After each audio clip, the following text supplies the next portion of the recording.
સુરતની જીવાદોરી સમાન તાપી નદીને સ્વચ્છ રાખવા માટે જહાંગીરપુરા સ્થિત કુરુક્ષેત્ર ધામ ખાતે એક વિશેષ સફાઈ અભિયાનનો પ્રારંભ કરવામાં આવ્યો છે।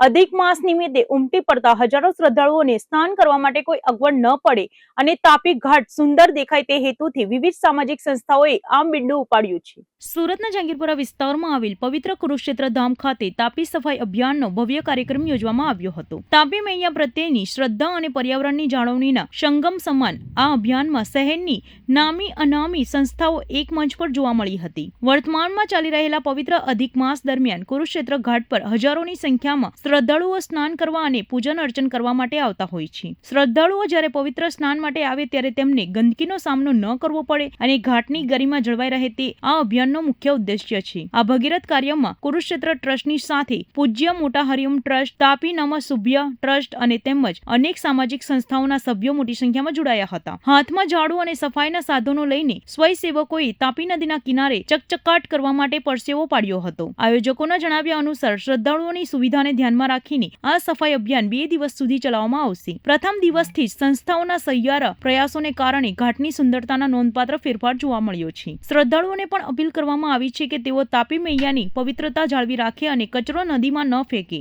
જીવદયા અને પર્યાવરણ પ્રેમીઓમાં આ પહેલને લઈને ખુશીનો માહોલ છે। આ પ્રકારના અભિયાન માત્ર તાપી નદીને સ્વચ્છ જ નહીં પરંતુ સમાજમાં નદીઓની સુરક્ષા પ્રત્યે જાગૃતિ પણ લાવે છે। 2 દિવસીય આ અભિયાન બાદ કુરુક્ષેત્ર ઘાટ શ્રદ્ધાળુઓ માટે વધુ પવિત્ર અને સુંદર બની રહેશે। કુરુક્ષેત્ર સ્મશાન ભૂમિ જીર્ણોદ્ધાર ટ્રસ્ટ પ્રમુખ કમલેશ શેરર આજ રોજ શનિ અને રવિવારના રોજ અહીંયા પૂજ્ય મોટા સૂર્યોદય ઘાટ ઉપર કુરુક્ષેત્ર ગામના પાવન તપોભૂમિ ઉપર સફાઈ અભિયાન ચાલુ કરવામાં આવી રહ્યું છે।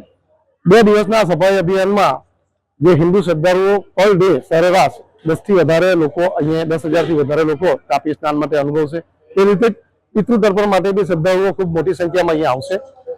આ શ્રદ્ધાળુઓ અને તાપી સ્નાનના શ્રદ્ધાળુઓ માટેની એક સારી દિવ્યતા અનુભવ મા તાપીના પવિત્રતા જગાય તે માટેનું આ સફાઈ અભિયાનનું કામ હાથ ધરવામાં આવ્યું છે। સુરત ડિસ્ટ્રિક્ટ કોઓપરેટિવ બેંક અને રાંદેર પીપલ્સ બેંક અને તાપી નમોત્સવ ગ્રુપના સૌજન્યથી આ સફાઈ અભિયાન હાથ ધરવામાં આવ્યું છે। ખૂબ મોટી સંખ્યામાં સુરત મહાનગરપાલિકાએ બી સહયોગ કર્યો છે અને સારી સંખ્યામાં આજે સફાઈ કામગીરી ચાલી રહી છે અને મને લાગે છે કે જે આવનારા અધિક માસ છે તેમાં લાખો શ્રદ્ધાળુઓ અહીંયા આખા મહિનામાં પધારે છે। તેના માટે સારો સ્નાનનો મહિમા જળવાઈ રહે એવો શુભ પ્રયત્ન કુરુક્ષેત્ર ટ્રસ્ટ પરિવારનો રહેશે અને તેમાં બચાવ કામગીરી કે એના ડિઝાસ્ટર મેનેજમેન્ટના પગલાઓ બી લેવામાં આવી રહ્યા છે। સુરતના વરાછા વિસ્તારમાં એક અજીબો ગરીબ કૌટુંબિક વિવાદ હવે પોલીસ કમિશનર કચેરી સુધી પહોંચ્યો છે। સામાન્ય રીતે પત્ની દ્વારા સાસરી પક્ષ સામે ત્રાસની ફરિયાદ જોવા મળતી હોય છે, પરંતુ અહીં પતિએ પોતાની પત્ની પર અમાનુષી અત્યાચાર ગુજારવાનો આરોપ લગાવ્યો છે। પત્નીના ત્રાસના પુરાવા એકત્ર કરવા માટે પતિએ ઘરમાં સીસીટીવી કેમેરા લગાવ્યા હતા, જેમાં મહિલા ગાળાગાળી અને ધમાલ કરતી કેદ થઈ છે।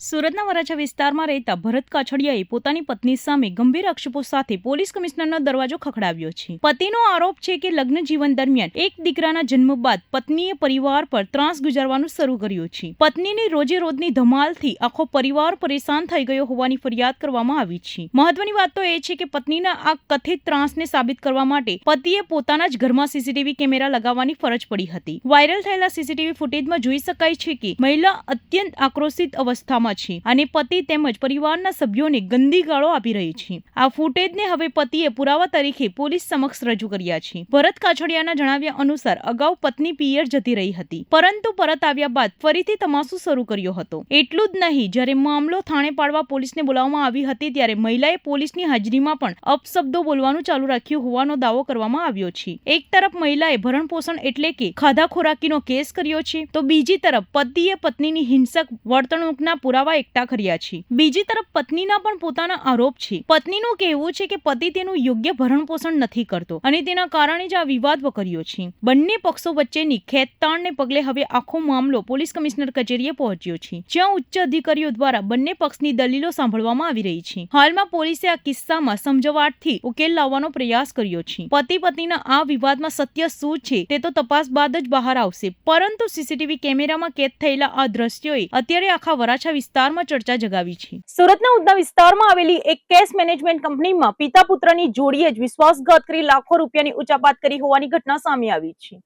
ગ્રાહકોના નાણાં બેંકમાં જમા કરાવવાની બદલે પિતા પુત્રએ મળીને અંદાજે 96 લાખ રૂપિયાની ઉચાપત કરી હતી. આ મામલે ઉધના પોલીસે ગુનો નોંધીને આરોપી પુત્રની ધરપકડ કરી છે અને ફરાર પિતાની શોધખોળ હાથ ધરી છે. સુરતના ઉધના વિસ્તારમાં વિશ્વાસઘાત અને ઉચાપતનો એક ચોંકાવનારો કિસ્સો પ્રકાશમાં આવ્યો છે. એક ખાનગી કેસ મેનેજમેન્ટ કંપનીમાં પિતા અને પુત્રએ સાથે મળીને કંપનીને આશરે 96 લાખ રૂપિયાનો ચૂનો લગાવ્યો છે. ઇન્ચાર્જ તરીકે ફરજ બજાવતા પિતા અને કેશ એક્ઝિક્યુટિવ તરીકે કામ કરતા પુત્રએ ગ્રાહકોના વિશ્વાસ અને કંપનીના ભરોસાનો ગેરફાયદો ઉઠાવ્યો હોવાના આક્ષેપો છે. આરોપ મુજબ પિતા પુત્રની આ જોડીએ ગ્રાહકો પાસેથી ઉઘરાવેલા નાણાં જે નિયમ મુજબ બેંકમાં જમા કરાવવાના હોય છે તે બેંકમાં ભરવાને બદલે બારોબાર સગેવગે કરી લીધા હતા. જ્યારે કંપનીના ઓડિટ દરમિયાન 96 લાખ રૂપિયાની મોટી રકમની ઘટ જોવા મળી ત્યારે આ આખું કૌભાંડ બહાર આવ્યું હતું. કંપનીએ જ્યારે આ બાબતે કડક ઉઘરાણી કરી અને પોલીસ ફરિયાદની ચીમકી આપી ત્યારે પિતા પુત્રએ ટુકડે ટુકડે 40 લાખ રૂપિયા જમા પણ કરાવ્યા હતા. જોકે 40 લાખ રૂપિયા જમા કરાવ્યા બાદ બાકીના 56 લાખ રૂપિયા ચૂકવવામાં પિતા પુત્ર ઠાગાઠૈયા કરવા લાગ્યા હતા. અંતે બાકીની રકમ ઓહિયા કરી જવાની દાનત જણાતા કંપનીના ગુજરાત હેડ દ્વારા ઉધના પોલીસ મથકે ફરિયાદ નોંધવામાં આવી હતી. આ ફરિયાદના આધારે પોલીસે તાત્કાલિક કાર્યવાહી કરીને આરોપી પુત્રની ધરપકડ કરી લીધી છે. ઉધના પોલીસની પ્રાથમિક તપાસમાં બહાર આવ્યું છે કે પિતા અને પુત્ર બંને કંપનીમાં જવાબદાર પદ પર હોવાથી તેમણે નાણાકીય વ્યવહારમાં છેતરપિંડી કરવાની તક મળી હતી. હાલમાં પોલીસે ઝડપાયેલા પુત્રની સઘન પૂછપરછ શરૂ કરી છે કે આ રકમનો ઉપયોગ તેમણે ક્યાં કર્યો છે અને આમાં અન્ય કોઈની સંડોવણી છે કે કેમ. બીજી તરફ આ કેસમાં સંડોવાયેલા પિતા અત્યારે પોલીસ પકડથી દૂર છે. ઉધના પોલીસે પિતાને ઝડપી પાડવા માટે જુદી જુદી ટીમો બનાવીને તપાસ તેજ કરી રહી છે. કેસ મેનેજમેન્ટ જેવી સંવેદનશીલ કંપનીમાં થયેલી આ ઉચાપતે વેપારી આલમમાં પણ ચર્ચા જગાવી છે. સુરતની ચોકબજાર પોલીસે ઝારખંડના એક સનસનાટીભર્યા મર્ડર કેસનો ભેદ ઉકેલી મોટી સફળતા મેળવી છે. છેલ્લા 1.5 વર્ષથી ફરાર અને CRPC કલમ 70 મુજબ વોન્ટેડ એવો મુખ્ય આરોપી વેડરોડ વિસ્તારમાં ઝડપાયો છે.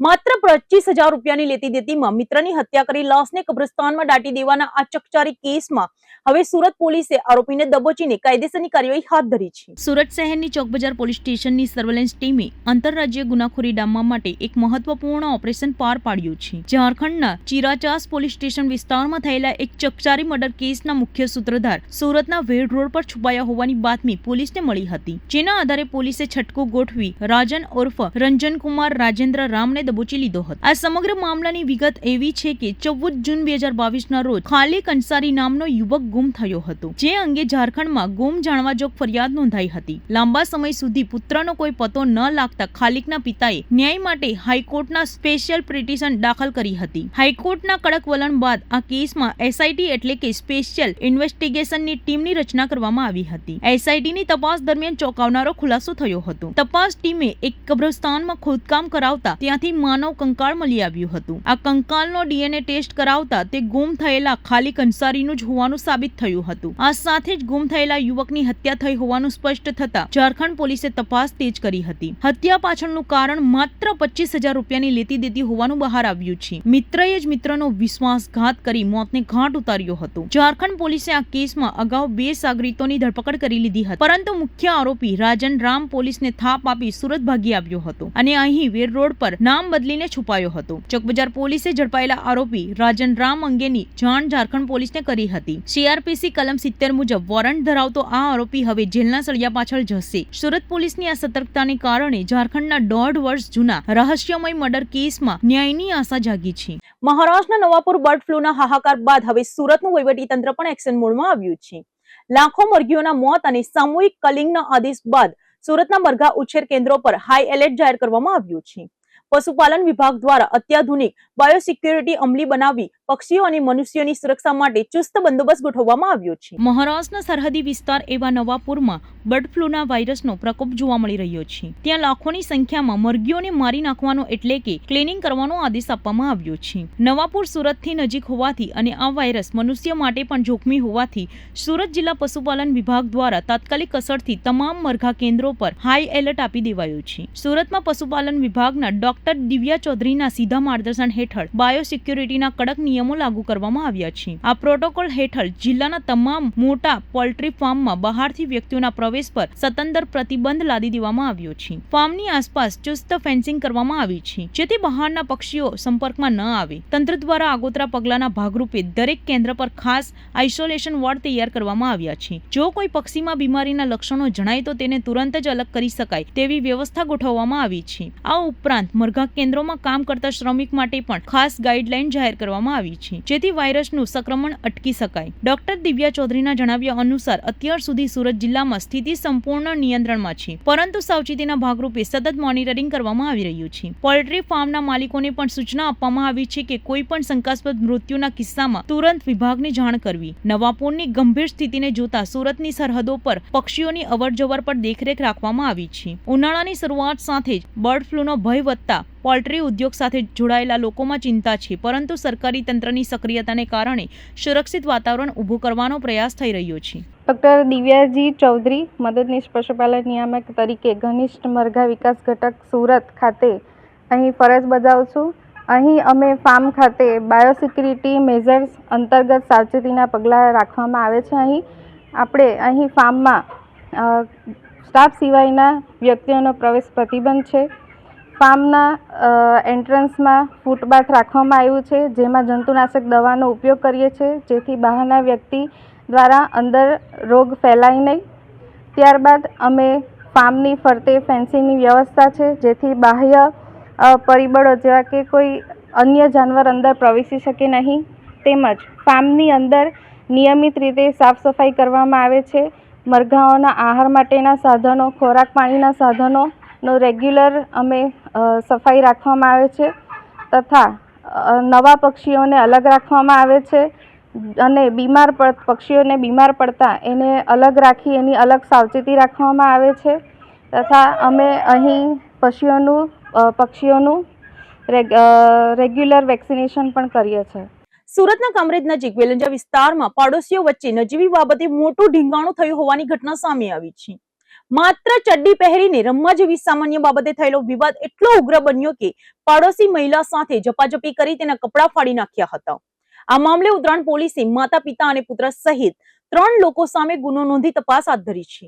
સુરતના છેવાડે આવેલા વેલંજા વિસ્તારમાં પાડોશી વચ્ચેના સંબંધોમાં કડવાશ અને હિંસા જોવા મળી છે. વેલંજાની નંદની સોસાયટીમાં રહેતા ચેતનાબેન સાવલિયાએ પાડોશમાં રહેતા એક પરિવાર વિરુદ્ધ ગંભીર આક્ષેપો સાથે ઉત્તરાયણ પોલીસ મથકમાં ફરિયાદ નોંધાવી છે. ઘટનાની વિગત મુજબ વિવાદનું મૂળ અત્યંત સામાન્ય હતું. સોસાયટીમાં ચડ્ડી પહેરીને રમવા બાબતે પાડોશીઓ વચ્ચે બોલાચાલી થઈ હતી. આ સામાન્ય વાતમાં મામલો એટલો બીચક્યો કે પાડોશીએ ચેતનાબેનના પુત્રને મારવાનું શરૂ કર્યું હતું. જ્યારે ચેતનાબેન પોતાના દીકરાને બચાવવા વચ્ચે પડ્યા ત્યારે આરોપીઓએ તેમની સાથે પણ અભદ્ર વર્તન કર્યું હતું. ફરિયાદમાં જણાવવામાં આવ્યું છે કે આરોપીઓએ મહિલા સાથે ઝપાઝપી કરી હતી અને ઉશ્કેરાટમાં આવીને તેમના કપડા ફાડી નાખ્યા હોવાના આક્ષેપો છે. જાહેરમાં મહિલાની મર્યાદા લોપાય તેવી હરકત થતા સોસાયટીઓમાં ચકચાર મચી ગઈ છે. આ ઘટના બાદ ભોગ બનનાર મહિલાએ તુરંત પોલીસનો સંપર્ક સાધ્યો હતો. ઉત્તરાયણ પોલીસે આ મામલે ત્વરિત કાર્યવાહી કરતા 3 આરોપીઓ વિરુદ્ધ ગુનો દાખલ કર્યો છે. પોલીસે જયદીપ ભરવાડ, ગોબરભાઈ ભરવાડ અને જસુબેન ભરવાડ નામના વ્યક્તિઓ સામે કાયદેસરની તપાસ શરૂ કરી છે. આમાં એક જ પરિવારના માતા પિતા અને પુત્રનો સમાવેશ થાય છે. શહેરમાં સામાન્ય બાબતોમાં વધતી જતી અસહ્યતા અને હિંસાના કિસ્સાઓ ચિંતાનો વિષય બન્યા છે. પાડોશીઓ વચ્ચેના આ ઝઘડાએ હવે કાયદાકીય સ્વરૂપ લીધું છે. પોલીસ અત્યારે આ મામલે સાક્ષીઓના નિવેદન લઈને આગળની તપાસ ચલાવી રહી છે. સુરત ઇકોસેલ પોલીસને આર્થિક ગુનાખોરી ડામવામાં વધુ એક મોટી સફળતા મળી છે. ટેક્સટાઇલ વેપારીઓ સાથે કરોડોની છેતરપિંડી આચનાર આંતરરાજ્ય ટોળકીના એક સાગરીતને પોલીસે તમિલનાડુથી ઝડપી પાડ્યો છે.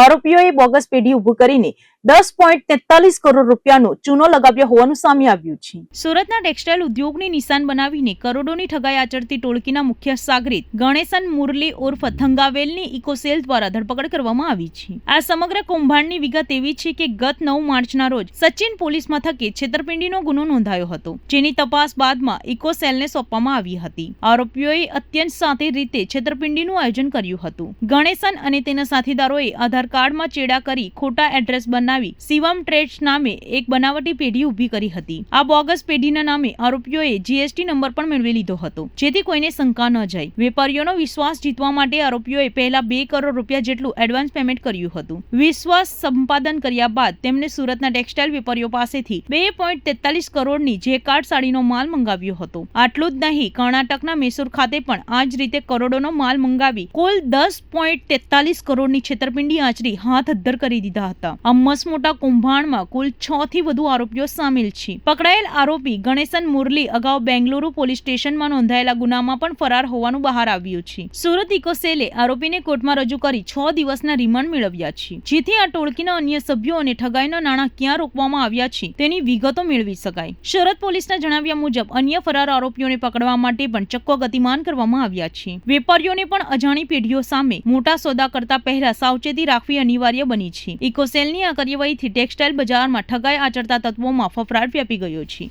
આરોપીની ધરપકડ તારીખ 9/3/2026ના રોજ ઇકોસેલ ખાતે એફઆઈઆર નોંધવામાં આવેલ. આ એફઆઈઆરની વિગત એવી છે કે ફરિયાદીશ્રીને તમિલનાડુના વેપારીએ પોતે સોશિયલ મીડિયાથી કોન્ટેક્ટ કરી અને તમિલનાડુમાં પોતાનો બહુ જ મોટો વ્યાપાર છે એ રીતનો વિશ્વાસ આપી અને ફરિયાદી સાથે વાતચીત કરી અને ત્યાંથી કુલ 10 કરોડનો માલ પોતે આરોપીઓએ મંગાવી લીધેલો. ત્યારબાદ એમણે એડવાન્સ પેટે એના 2 કરોડના ચેક આપેલા હતા અને આ માલ મળી ગયા બાદ તમામ ચેક જે છે એ ચેક બાઉન્સ થઈ ગયેલ અને ત્યારબાદ ફરિયાદીને જાણવા મળેલ કે એમની સાથે પણ આ એક વિશ્વાસઘાત થઈ ગયો છે. જે અનુસંધાને આપણે ફરિયાદીની ફરિયાદ લઈ અને તાત્કાલિક ટીમ તમિલનાડુ રાજ્યમાં રવાના કરી જે તે સમયે 3 આરોપીની ધરપકડ કરવામાં આવેલ હતી અને ત્યારબાદ આ જ ગુનામાં સંડોવાયેલા અન્ય આરોપી ગણેશન ઉર્ફે મુરલીની પણ ધરપકડ કરવામાં આવેલ છે. આ આરોપી જે છે એ પોતે અન્ય આરોપીઓ સાથે એક મેનેજર તરીકે કામ કરી અને સમગ્ર વ્યવસાયનું પોતે સંચાલન કરતો હતો અને જે માલ આવે છે એ માલ કોને આપવાનો તેમજ કયા પૈસા કયા અકાઉન્ટમાં ટ્રાન્સફર કરવા વગેરે તમામ બાબતની કાર્યવાહી હાલનો આરોપી કરતો હતો. આ આરોપીની ધરપકડ કરી છે અને હાલ આરોપી રિમાન્ડ ઉપર છે. સાહેબ, બોગસ પેઢી બનાવવા માટે કઈ રીતના આ લોકોએ ષડયંત્ર રચ્યું હતું? આ પેઢી બનાવવા માટે ગણેશ જે મુરલી જે છે એણે રમેશ સાંગાદેવન કરીને એની સાથે જે એક કામ કરતો હતો એ વ્યક્તિને ગણેશ મુરલીએ પોતાના વતનમાં લઈ જઈ ત્યાંનો એક ભાડા કરાર બનાવડાવ્યો. ભાડા કરારના આધારે એ રમેશના આધાર કાર્ડમાં પોતે નામમાં અને એડ્રેસમાં ફેરફાર કરાવી અને એ આધાર કાર્ડના આધારે નવો જીએસટી રજિસ્ટ્રેશન કરાવી અને પેઢી ઊભી કરેલી હતી. સાહેબ, આ એક જ ગુનો છે કે અગાઉ કંઈ ગુના આચરી છે? હાલના જે આરોપી છે એ લોકોના વિરુદ્ધમાં તમિલનાડુમાં પણ એક ગુનો નોંધાયેલો છે. સુરતના પાંડેસરા વિસ્તારમાં ગઈકાલે બુદ્ધ પૂર્ણિમાની અનોખી અને પ્રેરણાદાયી ઉજવણી કરવામાં આવી હતી. રમાભવન ચોક ખાતે આયોજિત આ કાર્યક્રમમાં 110 યુગલોએ શ્વેત વસ્ત્રો ધારણ કરીને વિશ્વ શાંતિનો સંદેશ પાઠવ્યો હતો. ભગવાન બુદ્ધના અહિંસા અને પ્રેમના માર્ગે ચાલવાના સંકલ્પ સાથે યોજાયેલા આ કાર્યક્રમે સમગ્ર વિસ્તારમાં આકર્ષણ જમાવ્યું હતું. ગઈકાલે વૈશાખી પૂર્ણિમા એટલે કે બુદ્ધ પૂર્ણિમાના પવિત્ર અવસરે સુરતમાં ઠેર ઠેર ભક્તિમય માહોલ જોવા મળ્યો હતો. ખાસ કરીને સુરતના પાંડેસરા વિસ્તારમાં આવેલા રમાભવન ચોક ખાતે શ્રદ્ધા અને શાંતિનો ત્રિવેણી સંગમ સર્જાયો હતો. અહીં આયોજિત બુદ્ધ પૂર્ણિમાના વિશેષ કાર્યક્રમે સમાજને એકતા અને ભાઈચારાનો નવો રાહ ચીંધ્યો હતો.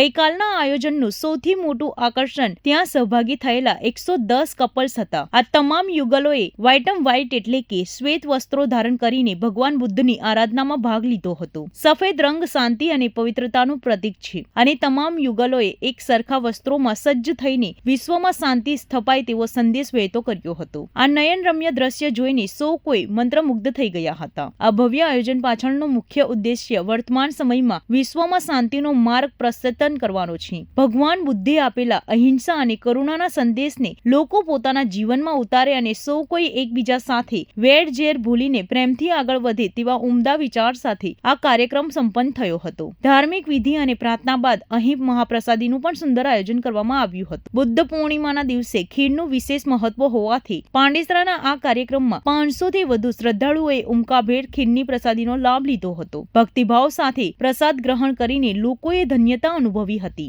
પાંડેસરાના રહીશો દ્વારા સાથે મળીને કરવામાં આવેલા આ આયોજનને સમાજમાં એક સકારાત્મક ઉદાહરણ પૂરું પાડ્યું હતું. મારું નામ વિજયભાઈ વાનખેડે છે. આ પાંડેસરા વિસ્તાર આવેલ છે. પાંડેસરા વિસ્તાર નાગસેન નગરમાં. નાગસેનનગરમાં આપણે રમાબાઈ ચોક ભવન છે, ભવનમાં જે અમે બુદ્ધ વિહારમાં જવાના છીએ. બુદ્ધ વિહારની અંદરમાં અમે 110 કપલ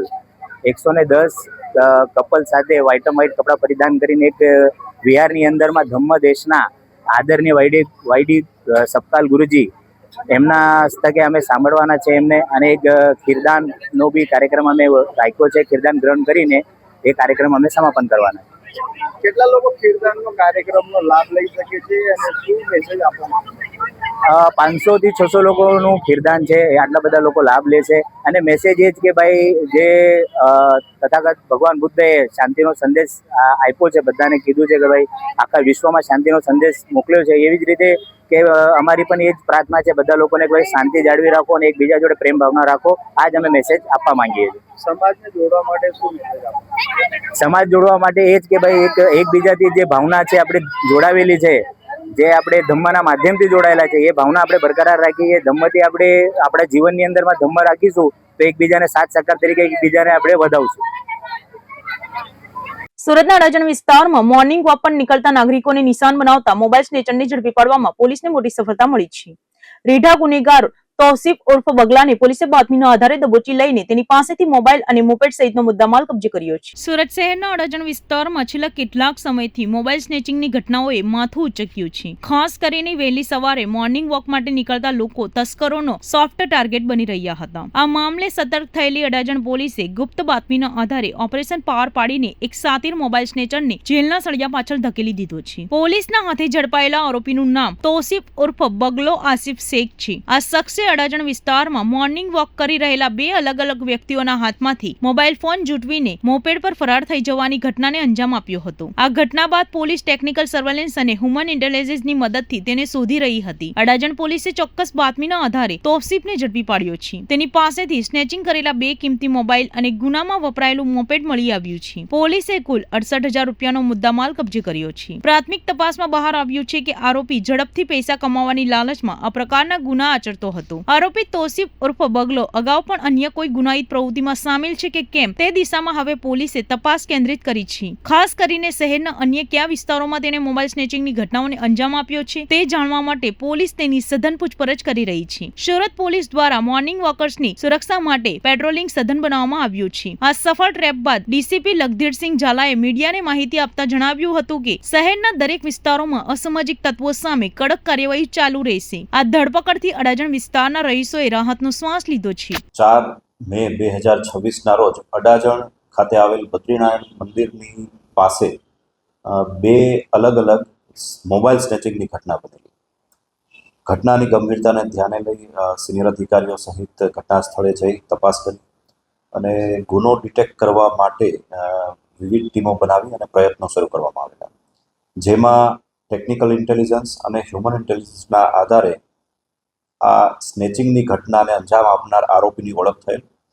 ત્યારબાદ તેની ધરપકડ માટેની તજવીજ કરવામાં આવેલી અને ગણતરીના કલાકોમાં જ આરોપીની ધરપકડ કરી લેવામાં આવેલ છે. તેની પાસેથી બે મોબાઈલ પણ કબજે કરવામાં આવેલ છે, જે આરોપી દ્વારા ફરિયાદીઓ પાસેથી ઝૂંટવવામાં આવેલા. આરોપી તૌસીફ ઉર્ફ બગલા આરિફ શેખ નામનો વ્યક્તિ છે, જે અમરોલી ખાતે આવેલ કોસાડ આવાસ ખાતે રહે છે. 21 વર્ષની ઉંમરનો છે. ભૂતકાળમાં સલાબતપુરા પોલીસ સ્ટેશન ખાતે જીપી એક્ટ 135 હેઠળ ગુનો નોંધાયેલો, તેમાં પણ એ આરોપી રહેલ છે. આરોપી મૂળભૂત રીતે મહારાષ્ટ્રના નાસિક પાસેનો છે. છેલ્લા 15 વર્ષથી કોસાડ આવાસ અમરોલી ખાતે રહેણાંક ધરાવે છે. આરોપી શાકભાજીની લારી ચલાવેલ છે, પણ છેલ્લા કેટલાક સમયથી પૈસાની જરૂરિયાત હોવાથી આ પ્રકારની પ્રવૃત્તિમાં શરૂઆત કરેલ હોવાનું જણાય આવેલ છે. સુરતના વરાછા વિસ્તારમાં ગેરકાયદેસર ગર્ભપાત રેકેટના પર્દાફાશ બાદ રાજકીય ગરમાવો આવી ગયો છે.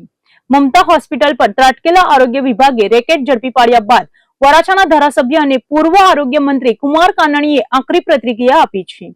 ગુનેગારો વિરુદ્ધ માનવ વધનો ગુનો દાખલ કરવાની માંગ સાથે તેમણે તંત્ર સામે લાલ આંખ કરી છે. સુરતના વરાછા વિસ્તારમાં આવેલી મમતા મલ્ટી સ્પેશિયાલિટી હોસ્પિટલમાં ચાલતા ગેરકાયદેસર ગર્ભપાતના કૌભાંડે સમગ્ર શહેરમાં ખળભળાટ મચાવ્યો છે. આ ઘટનાને લઈને સ્થાનિક ધારાસભ્ય અને પૂર્વ આરોગ્ય મંત્રી કુમાર કાનાણી અત્યંત આક્રમક મૂડમાં જોવા મળી રહ્યા છે. તેમણે સ્પષ્ટ શબ્દોમાં જણાવ્યું કે જે શખ્સ એકવાર પકડાયા પછી ફરી આ જ પ્રવૃત્તિ કરે છે તે બાબત ખૂબ જ ગંભીર છે અને તેની સામે કડકમાં કડક પગલાં લેવા જોઈએ. ગઈકાલે આરોગ્ય વિભાગે જ્યારે આ હોસ્પિટલ પર દરોડા પાડ્યા ત્યારે ચોંકાવનારા દ્રશ્યો સામે આવ્યા હતા. રેડ દરમિયાન હોસ્પિટલમાંથી ગર્ભપાત માટે આવેલી 3 મહિલા દર્દીઓ અને 2 મહિલા કર્મચારીઓ મળી આવ્યા હતા. સૂત્રોના જણાવ્યા અનુસાર મુખ્ય આરોપી રામ ગોપાલ ખંડેલવાલ પોતે ડોક્ટર ન હોવા છતાં નિર્દોષ દર્દીઓને ઓપરેટ કરતો હોવાની બાતમીના આધારે આ કાર્યવાહી કરવામાં આવી હતી. આરોગ્ય વિભાગની ટીમ જ્યારે રેડ કરવા પહોંચી ત્યારે મુખ્ય સૂત્રધાર રામ ગોપાલ ખંડેલવાલ તક જોઈને ભાગી છૂટવામાં સફળ રહ્યો હતો. ઘટનાની ગંભીરતાને જોતા વરાછા પોલીસે તાત્કાલિક જાણ કરવામાં આવી હતી અને પોલીસ કાફલો પણ ઘટનાસ્થળે પહોંચી ગયો હતો. હાલમાં પોલીસે આરોપી વિરુદ્ધ PNDT એક્ટની વિવિધ કલમો હેઠળ ગુનો દાખલ કર્યો છે. કુમાર કાનાણીએ આ મામલે રજૂઆત કરી છે કે માત્ર એક્ટ મુજબ ગુનો પૂરતો નથી, પરંતુ માનવ જીવ સાથે રમત રમનાર આરોપી વિરુદ્ધ માનવ વધનો ગુનો પણ દાખલ થવો જોઈએ. આ ઘટના બાદ વહીવટીતંત્ર દ્વારા મમતા હોસ્પિટલને સંપૂર્ણપણે સીલ કરી દેવામાં આવી છે અને આગળની તપાસ તેજ કરવામાં આવી છે. મુખ્ય જિલ્લા આરોગ્ય અધિકારી અનિલ પટેલે જણાવ્યું હતું કે હોસ્પિટલના તમામ રેકોર્ડ અને સાધનોની તપાસ કરવામાં આવી રહી છે. ફરાર આરોપી રામ ગોપાલને ઝડપી પાડવા માટે પોલીસની અલગ અલગ ટીમો કાર્યરત છે. વરાછામાં પકડાયેલા આ મોટા રેકેટ બાદ હવે શહેરની અન્ય શંકાસ્પદ હોસ્પિટલો પણ તપાસના રટારમાં આવી ગઈ છે. આવા લોકોની સામે ખૂબ જ કડક રીતે કાર્યવાહી થવી જોઈએ. આ માનવવધનો ગુનો આની સામે દાખલ થવો જોઈએ. અને સૌથી ગંભીર બાબત તો એ છે કે આ જ વ્યક્તિ એકવાર પકડાય છે અને પકડાયા પછી જેલવાસ ભોગવે છે અને જેલ ભોગવ્યા પછી ફરીવાર છૂટીને આ જ પ્રવૃત્તિ કરે છે. આ તો ખૂબ જ ગંભીર બાબત છે. મને એવું લાગે છે કે આરોગ્ય વિભાગે આવા લોકોની ઉપર બાજ નજર રાખવી જોઈએ. આવા લોકોની ઉપર નજર રાખીને આવી પ્રવૃત્તિ ગેરકાયદેસર કરી અને એની સામે કડકમાં કડક કાર્યવાહી કરે અને કાયદાનો ડર પેદા થાય. માણસ બીજી વાર આવી પ્રવૃત્તિ ન કરે એનું કડક રીતે પાલન થવું જોઈએ અને એ રીતની કામગીરી કરી અને આરોગ્ય વિભાગે દાખલો બેસાડવો જોઈએ. હું doctor Anil B Patel, chief district health officer, district appropriate authority અને district registering authority for hospital. સાહેબ, એક રેડ કરવામાં આવી છે વરાછા. શું છે આખો મામલો? કોણ છે આરોપી? અને આ હોસ્પિટલ 2025માં આ જગ્યા પર અન્ય નામથી હોસ્પિટલ ચાલતી નામની રેડ કરવામાં આવી હતી. મમતા મલ્ટી સ્પેશિયાલિટી હોસ્પિટલ કરીને લંબે હનુમાન રોડ વરાછા વિસ્તારમાં આવેલી છે. એ જે સંચાલક છે રામ ગોપાલ ખંડેલવાલ કરીને એમના દ્વારા એ ચાલતી હતી અને એમાં માનનીય મંત્રી સાહેબ હેલ્થ મિનિસ્ટરની ઓફિસમાંથી અમને જે ઇલીગલ પ્રવૃત્તિઓ ચાલે એનું અમને માહિતી મળી હતી અને એમનું લોકેશન અને પેશન્ટ સાથેની જે પ્રૂફ મળ્યો હતો એના ધ્યાને લઈ અમે તરત જ ત્યાં અડધો કલાકમાં ત્યાં હોસ્પિટલમાં રેડ કરવામાં આવી છે. ટીમ દ્વારા ત્યાં ચકાસણી કરવામાં આવી હતી. ચકાસણી દરમિયાન ત્યાં ગર્ભપાત માટેના 3 પેશન્ટો એડમિટ હતા. એમનું ડિટેલમાં નિવેદન લઈને જે ઇલીગલ એક્ટિવિટીઝ કરવામાં આવી હતી અને બંધ કરવામાં આવી હતી અને જે પેશન્ટોને વધુ સારવાર માટે સિવિલ હોસ્પિટલમાં પણ સુરત ખાતે મોકલવામાં આવ્યા હતા. અને આ જે હોસ્પિટલના સંચાલક અને હોસ્પિટલ વિરુદ્ધ વરાછા પોલીસ સ્ટેશનમાં FIR પણ દાખલ કરવામાં આવી છે. અને આ જે હોસ્પિટલ છે એ પહેલાં પણ 6 નવેમ્બર 2025ના રોજ ત્યાં રંગે હાથ ઇલીગલ એક્ટિવિટી માટે પકડાઈ ગઈ હતી અને એમના અગેન્સ્ટમાં કેસ કરવામાં આવ્યો હતો. પહેલા શું નામ હતું અત્યારે શું નામ છે? સિવાય મલ્ટી સ્પેશિયાલિટી હોસ્પિટલ કરીને નામ હતું. એમના અગેન્સ્ટમાં ગર્ભ પરીક્ષણ અને ગર્ભપાત અને ક્લિનિકલ એસ્ટાબ્લિશમેન્ટ એક્ટ હેઠળ એમની કેસ કરવામાં આવ્યો હતો. સુરત શહેરના ભાટેના વિસ્તારમાં માનવતાને શરમાવે તેવી અત્યંત ચોંકાવનારી ઘટના સામે આવી છે. નોકરી પર આવતી એક 15 વર્ષીય માસૂમ સગીરા પર 2 કારખાનેદારો દ્વારા દુષ્કર્મ ગુજારવામાં આવ્યા હોવાની ફરિયાદ નોંધાતા સમગ્ર પંથકમાં ચકચાર મચી ગઈ છે.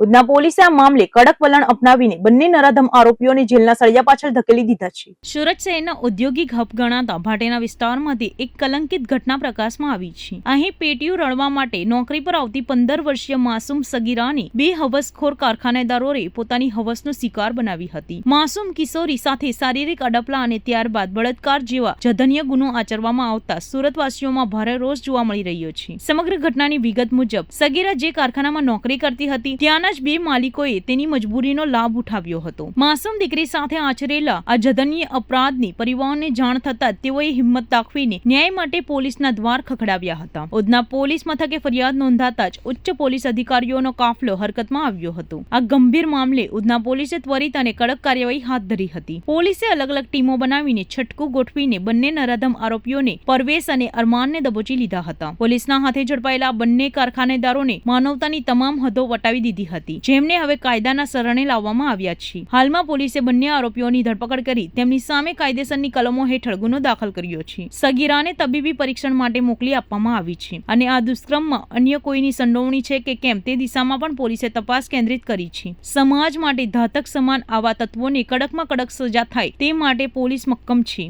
શહેરના ઔદ્યોગિક એકમોમાં કામ કરતી મહિલાઓ અને દીકરીઓની સુરક્ષા પર આ ઘટનાએ ફરી એકવાર સવાલો ઉભા કર્યા છે. ઉધના પોલીસ દ્વારા હાથ ધરવામાં આવેલી આ ઝડપી કાર્યવાહીથી લોકો સરાહના કરી રહ્યા છે, પરંતુ વાલીઓમાં પોતાની દીકરીઓની સુરક્ષાને લઈને ચિંતા પણ વ્યાપી છે. પોલીસ આ મામલે ઝીણવટભરી તપાસ ચલાવી રહી છે, જેથી ભવિષ્યમાં કોઈ પણ આવી હિંમત ન કરે. સુરતના ઉલપાડ પોલીસ મથકના સ્ટાફે સાયણ આઉટપોસ્ટ વિસ્તારમાં થયેલી ઇલેક્ટ્રિક વાયરના ડ્રમની ચોરીનો ભેદ ઉકેલી નાખ્યો છે. પોલીસે બાતમીના આધારે 3 રીઢા તસ્કરને ઝડપી પાડીને તેમની પાસેથી લાખોની કિંમતનો મુદ્દામાલ કબજે કર્યો છે. ઉલપાડ તાલુકાના સાયણ વિસ્તારમાં આવેલી ગોદાવરી ઇન્ડસ્ટ્રીયલ અને માધર ગામની સીમમાંથી અંડરગ્રાઉન્ડ ઇલેક્ટ્રિક વાયરના ડ્રમની ચોરીની ઘટના બની હતી. અંદાજિત 11.12 લાખની કિંમતના 1000 મીટર વાયરની ચોરી અંગે ઉલપાડ પોલીસ મથકમાં ફરિયાદ નોંધાઈ હતી. આ ગુનાની ગંભીરતાને ધ્યાનમાં લઈને જિલ્લા પોલીસ વડા રાજેશ ગઢિયાના માર્ગદર્શન હેઠળ પીઆઈ CR જાદવ અને તેમની ટીમે તપાસ તેજ કરી હતી. પોલીસને બાતમી મળી હતી કે ચોરીમાં ગયેલો મુદ્દામાલ શેખપુર ગામની સીમમાં એક ગોડાઉનમાં છુપાવવામાં આવ્યો છે. પોલીસે શેખપુરથી કુરસદ જતા રોડ પર આવેલા એડવર્લ્ડ મિનરલ્સ નામના ગોડાઉન પર દરોડા પાડીને તપાસ હાથ ધરી હતી. આ દરોડા દરમિયાન પોલીસે સ્થળ પરથી આરોપી આશીષ ડાયાભાઈ ગાભાણી, વિશાલ છગનભાઈ બુંધેલિયા અને ધ્રુવ જનકભાઈ પટેલને રંગે હાથે ઝડપી પાડ્યા હતા. પોલીસે આરોપીઓ પાસેથી રિકવર કરેલી ચીજ વસ્તુઓમાં 11.12 લાખની કિંમતનો 1000 મીટર ઇલેક્ટ્રિક વાયર, ચોરીમાં ઉપયોગમાં લેવાયેલી 7 લાખની અશોક લેલન ગાડી અને 15000ની કિંમતના 3 મોબાઈલ ફોન મળીને પોલીસે 18,27,000 રૂપિયાનો મુદ્દામાલ જપ્ત કર્યો હતો. આ કામગીરીમાં પોલીસે ગણતરીના દિવસોમાં ચોરીનો ભેદ ઉકેલી ટેકનિકલ સર્વેલન્સ અને હ્યુમન સોર્સના માધ્યમથી આશીષ, વિશાલ અને ધ્રુવને જેલના સળિયા પાછળ ધકેલી દીધા છે. આ સફળતાથી તે વિસ્તારમાં ઉદ્યોગપતિઓમાં રાહતની લાગણી જોવા મળી હતી. સુરતના સરથાણા વિસ્તારમાં એન્થમ સર્કલ પાસે ગતરોજ એક ગંભીર અકસ્માત સર્જાયો હતો. ભારે ટ્રાફિક વચ્ચે સર્જાયેલા આ અકસ્માતના સમયે ત્યાંથી પસાર થઈ રહેલા રાજ્યના આરોગ્ય મંત્રી પ્રફુલ પાનસેરિયાએ સંવેદનશીલતા દાખવી હતી. મંત્રીએ પ્રોટોકોલ બાજુ પર મૂકીને 108ની રાહ જોયા વગર પોતાની પાયલોટિંગ જીપમાં જ ઇજાગ્રસ્ત યુવકને હોસ્પિટલ ખસેડી માનવતા મહેકાવી હતી. સુરતના સરથાણા વિસ્તારમાં આવેલા એન્થમ સર્કલ પાસે ગતરોજ અકસ્માત સર્જાતા અફરાતફરી મચી ગઈ હતી. આ વિસ્તારમાં હંમેશા ભારે ટ્રાફિક રહેતો હોય છે અને અકસ્માતના કારણે વાહનોની લાંબી કતારો લાગી ગઈ હતી. આ જ સમયે રાજ્યના આરોગ્ય મંત્રી પ્રફુલ પાનસેરિયાનો કાફલો ત્યાંથી પસાર થઈ રહ્યો હતો. રસ્તા પર ઇજાગ્રસ્ત યુવકને જોઈને મંત્રી પ્રફુલ પાનસેરિયાએ એક પણ ક્ષણનો વિલંબ કર્યા વગર પોતાનો કાફલો રોકાવ્યો હતો. યુવકની હાલત ગંભીર હોવાનું જણાતા મંત્રી પોતે વાહનમાંથી નીચે ઉતરી આવ્યા હતા અને યુવકને તાત્કાલિક સારવાર મળે તે માટે કામગીરી આરંભી હતી. ભારે ટ્રાફિકને કારણે 108 એમ્બ્યુલન્સને પહોંચવામાં સમય લાગે તેમ હતો. આથી સમયને ગંભીરતાને સમજીને મંત્રીએ 108ની રાહ જોયા વગર પોતાની પાયલોટિંગ પોલીસ જીપમાં જ ઇજાગ્રસ્ત યુવકને બેસાડ્યો હતો. મંત્રી પ્રફુલ પાનસેરિયાએ પોતે ઉભા રહીને ટ્રાફિક જામ ખાલી કરાવ્યો હતો, જેથી પાયલોટિંગ જીપ ઝડપથી હોસ્પિટલ પહોંચી શકે. મંત્રીની આ ત્વરિત કામગીરીને કારણે યુવકને ગોલ્ડન અવસરમાં જ સારવાર મળવાનું શક્ય બન્યું હતું. પોતાની સુરક્ષા માટે ફાળવવામાં આવેલી પાયલોટિંગ જીપનો ઉપયોગ એક સામાન્ય નાગરિકનો જીવ બચાવવા માટે કરીને મંત્રીએ એક ઉત્તમ ઉદાહરણ પૂરું પાડ્યું છે. સ્થળ પર હાજર સ્થાનિક લોકો અને વાહન ચાલકો મંત્રી પ્રફુલ પાનસેરિયાની આ સેવા ભાવના જોઈને અભિભૂત થયા હતા. લોકોએ મંત્રીની સમયસૂચકતા અને સંવેદનશીલતા બદલ તેનો આભાર માન્યો હતો. રાજકીય હોદ્દાથી ઉપર ઉઠીને એક માનવી તરીકેની ફરજ નિભાવતી આ મંત્રીની કામગીરીની અત્યારે સમગ્ર શહેરમાં પ્રશંસા થઈ રહી છે. સુરતના સચિન વિસ્તારમાં રહેણાંક સોસાયટી વચ્ચે ધમધમતા ગેરકાયદેસર ગેસ રિફિલિંગના નેટવર્કનો પોલીસે પર્દાફાશ કર્યો છે. લોકોના જીવ જોખમમાં મૂકીને ઘરગથ્થુ સિલિન્ડરમાંથી નાના બોટલોના ગેસ ભરવાનું કારસ્તાન ઝડપી પાડીને સચિન પોલીસે એક આરોપીની ધરપકડ કરી છે. પોલીસને ઘટના સ્થળેથી ગેસના સિલિન્ડરો અને રિફિલિંગ માટેના સાધનો મળી આવ્યા છે.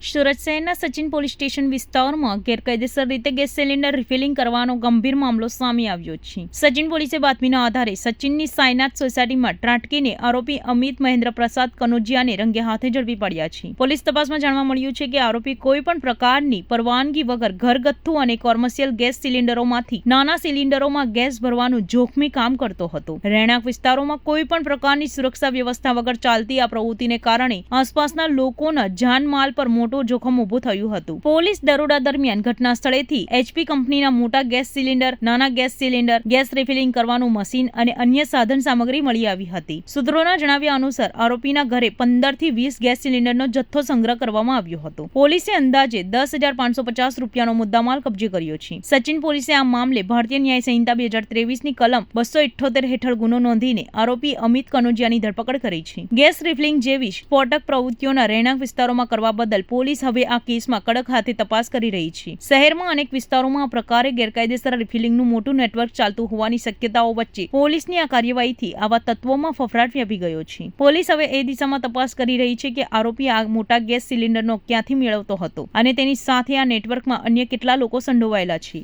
શહેર એસઓજીની ટીમે સલાબતપુરા વિસ્તારમાં દરોડા પાડીને પ્રતિબંધિત ઈ સિગારેટનો જથ્થો ઝડપી પાડ્યો છે. પાન સેન્ટરની આડમાં ચાલતા ગેરકાયદેસર વેપારનો પર્દાફાશ કરીને પોલીસે 60,000ની કિંમતનો મુદ્દામાલ કબજે કર્યો છે.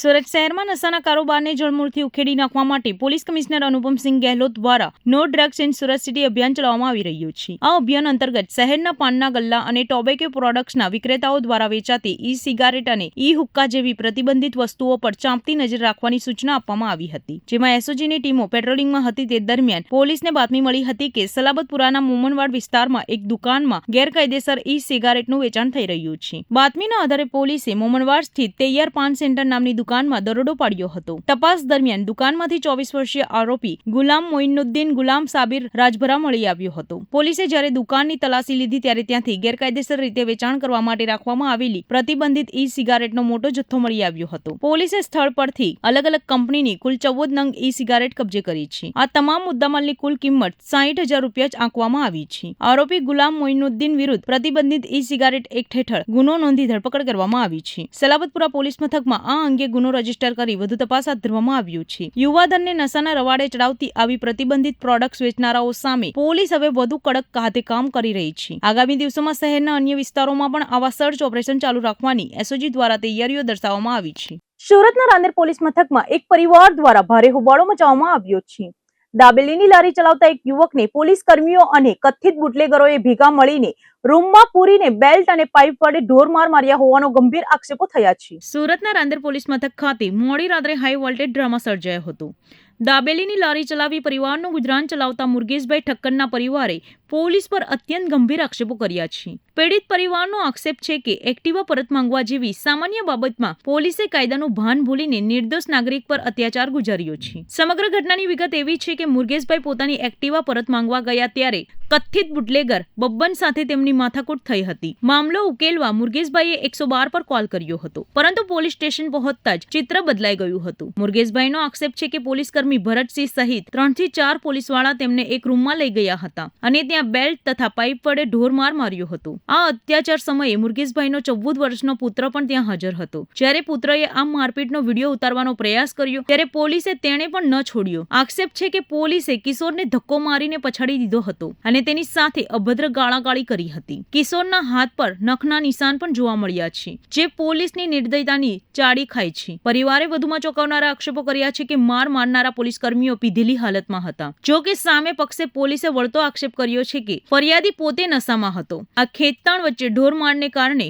મુરગેશભાઈની તબિયત લથડી હતી અને છાતીમાં દુખાવો ઉપડતા તેમને તાત્કાલિક 108 મારફતે સિવિલ હોસ્પિટલના ટ્રોમા સેન્ટરમાં દાખલ કરવામાં આવ્યા હતા. રાંદેર પોલીસ સ્ટેશનમાં ન્યાય ન મળતા અને પોલીસ ફરિયાદ લેવા તૈયાર ન હોવાથી અંતે પીડિત પરિવારે પોલીસ કમિશનર કચેરીએ લેખિતમાં અરજી કરી ન્યાયની માંગ કરી છે. સોશિયલ મીડિયામાં વાયરલ થયેલા વિડીયોમાં મુરગેશભાઈના શરીર પર બેલ્ટ અને દંડાના નિશાન સ્પષ્ટ દેખાઈ રહ્યા છે. હવે જોવાનું એ રહેશે કે ખાખીના દબંગો સામે ઉચ્ચ અધિકારીઓ શું કાર્યવાહી કરે છે. પલસાણા તાલુકાના બલેશ્વર ગામની સીમમાં આવેલી એક ડાઇંગ એન્ડ પ્રિન્ટિંગ મિલમાં આજે ભીષણ આગ ફાટી નીકળી હતી. કાલાઘોડા વિસ્તાર સ્થિત રતનપ્રિયા મિલના બીજા માળે લાગેલી આ આગને બુઝાવવા માટે 3 અલગ અલગ ફાયર સ્ટેશનોની ટીમે 5 કલાક સુધી ભારે જહેમત ઉઠાવી હતી, સદનસીબે આ દુર્ઘટનામાં કોઈ જાનહાનિ થઈ ન હતી. પલસાણાના બલેશ્વર ગામની સીમમાં આવેલો કાલાઘોડા વિસ્તાર આજે આગની જ્વાળાઓથી ધ્રુજી ઉઠ્યો હતો. અહીં આવેલી રતનપ્રિયા ડાઇંગ એન્ડ પ્રિન્ટિંગ મિલમાં અચાનક આગ લાગવાની ઘટના બની હતી. મિલના બીજા માળે જ્યાં કાપડનો મોટો જથ્થો રાખવામાં આવ્યો હતો ત્યાં અચાનક આગ ભભૂકી ઉઠતા કામદારોમાં દોડધામ મચી ગઈ હતી. આગ એટલી ઝડપથી ફેલાઈ હતી કે જોતજોતામાં બીજા માળ પર રહેલા કાપડના જથ્થાને લપેટમાં લઈ લીધું હતું. ઘટનાને પગલે મિલના કર્મચારીઓમાં ભયનો માહોલ ફેલાયો હતો. જોકે મિલના સ્ટાફે સમય સૂચકતા દાખવીને પ્રાથમિક તબક્કે ફાયર સેફટીના સાધનો વડે આગને કાબુ લેવાના પ્રયાસો શરૂ કર્યા હતા અને તાત્કાલિક ફાયર વિભાગને જાણ કરી હતી. આગને ગંભીરતાને જોતા પલસાણાના ફાયર સ્ટેશનની એક ગાડી, કામરેજની 2 ગાડીઓ અને બારડોલી ફાયર સ્ટેશનની 1 ગાડી ઘટના સ્થળે દોડી આવી હતી. ફાયર ફાઈટરોએ ચારે બાજુથી પાણીનો મારો ચલાવ્યો હતો. કાપડનો જથ્થો હોવાથી આગ સતત ધૂધવાતી રહી હતી, જેને ઠારવા માટે લશ્કરોએ સતત 5 કલાક સુધી મેરેથોન ઓપરેશન ચલાવ્યું હતું. ભારે જહેમત બાદ અંતે આગ પર સંપૂર્ણ કાબુ મેળવવામાં સફળતા મળી હતી. પ્રાથમિક અંદાજ મુજબ આગ લાગવાનું ચોક્કસ કારણ હજુ સુધી જાણી શકાયું નથી, પરંતુ આ દુર્ઘટનામાં કાપડના જથ્થાને મસમોટું નુકસાન થયું હોવાનું અનુમાન છે. રાહતની વાત તો એ છે કે આગ લાગી ત્યારે મિલમાં અનેક કામદારો હાજર હોવા છતાં કોઈ જાનહાનિ થઈ ન હતી. હાલમાં ફાયર વિભાગ અને પોલીસ દ્વારા આગના ચોક્કસ કારણો જાણવા માટે તપાસ હાથ ધરવામાં આવી છે. ઔદ્યોગિક વિસ્તારમાં વારંવાર બનતી આવી આગની ઘટનાઓએ સુરક્ષા વ્યવસ્થા સામે ફરી એકવાર સવાલો ઉભા કર્યા છે. સુરત પોલીસ બેડામાં આજે શોકનું મોજું ફરી વળ્યું છે. કામરેજ પોલીસ મથકના હેડ કોન્સ્ટેબલ તરીકે ફરજ બજાવતા અને અત્યંત નિષ્ઠાવાન ગણાતા ભરતભાઈ દેસાઈનું ભરૂચ પાસે અકસ્માતમાં કરુણ મોત નીપજ્યું છે. મુંબઈ અમદાવાદ એક્સપ્રેસ વે પર સર્જાયેલા આ ભયાનક અકસ્માતે એક બાહોશ પોલીસ કર્મીને આપણી વચ્ચેથી છીનવી લીધા છે. સુરત જિલ્લા પોલીસ દળ માટે આજે અત્યંત માઠા સમાચાર સામે આવ્યા છે. પોતાની ફરજ પ્રત્યે હંમેશા સજાગ રહેતા કામરેજ પોલીસ મથકના હેડ કોન્સ્ટેબલ ભરતભાઈ દેસાઈનું એક માર્ગ અકસ્માતમાં અકાળે નિધન થયું છે. આ સમાચાર વાયુવેગે પ્રસરતા જ પોલીસ વિભાગ સહિત તેમના વતનમાં ગમગીની છવાઈ ગઈ છે. મળતી માહિતી મુજબ આ કરુણ દુર્ઘટના ભરૂચ નજીકથી પસાર થતા નવા બનેલા મુંબઈ અમદાવાદ એક્સપ્રેસ વે પર સર્જાઈ હતી. ભરતભાઈ દેસાઈ પોતાની ખાનગી કારમાં પસાર થઈ રહ્યા હતા. તે દરમિયાન કોઈ અગમ્ય કારણોસર તેમની કારને ભયાનક અકસ્માત નડ્યો હતો. અકસ્માતની તીવ્રતા એટલી વધારે હતી કે ભરતભાઈનું ઘટના સ્થળે જ કમકમાટી ભર્યું મોત નીપજ્યું હતું. ભરતભાઈ દેસાઈ છેલ્લા લાંબા સમયથી કામરેજ પોલીસ મથકમાં કાર્યરત હતા. તેઓ માત્ર એક પોલીસ કર્મી જ નહીં પરંતુ સાથી કર્મચારીઓ માટે એક માર્ગદર્શન અને મિત્ર સમાન હતા. તેમના મિલનસાર સ્વભાવ અને કાયદો વ્યવસ્થા જાળવવાની તેમની આગવી સૂઝને કારણે તેઓ સમગ્ર વિભાગમાં ખૂબ જ લોકપ્રિય હતા. તેમના નિધનના સમાચાર મળતા જ કામરેજ પોલીસ મથકના સાથી કર્મચારીઓના આંખમાં આંસુ આવી ગયા હતા. એક બાહોશ અને કર્તવ્યનિષ્ઠ ઓફિસર ગુમાવતા પોલીસ બેડાને ક્યારેય ન પૂરાય તેવી ખોટ પડી હતી. સાથી કર્મચારીઓએ ભારે હૈયે તેમને યાદ કરતા જણાવ્યું હતું કે ભરતભાઈની ખોટ હંમેશા સાલશે અને સમાજે એક સાચો રક્ષક ગુમાવ્યો છે. હાલમાં ભરૂચ પોલીસ દ્વારા અકસ્માત અંગે કાયદેસરની કાર્યવાહી હાથ ધરવામાં આવી રહી છે અને મૃતદેહને પોસ્ટમોર્ટમ અર્થે ખસેડવામાં આવ્યો છે. એક તરફ એક્સપ્રેસ વે પર ગતિ અને બીજી તરફ અણધારી સર્જાયેલી આ ઘટનાએ હસતા રમતા પરિવારને વિખેરી નાખ્યો છે. સુરત શહેરના ચોકબજાર વિસ્તારમાં મારામારીની ઘટનામાં સંડોવાયેલા અને નાસ્તો ફરતા 2 આરોપીઓને ઝડપી પાડવામાં પોલીસને સફળતા મળી છે.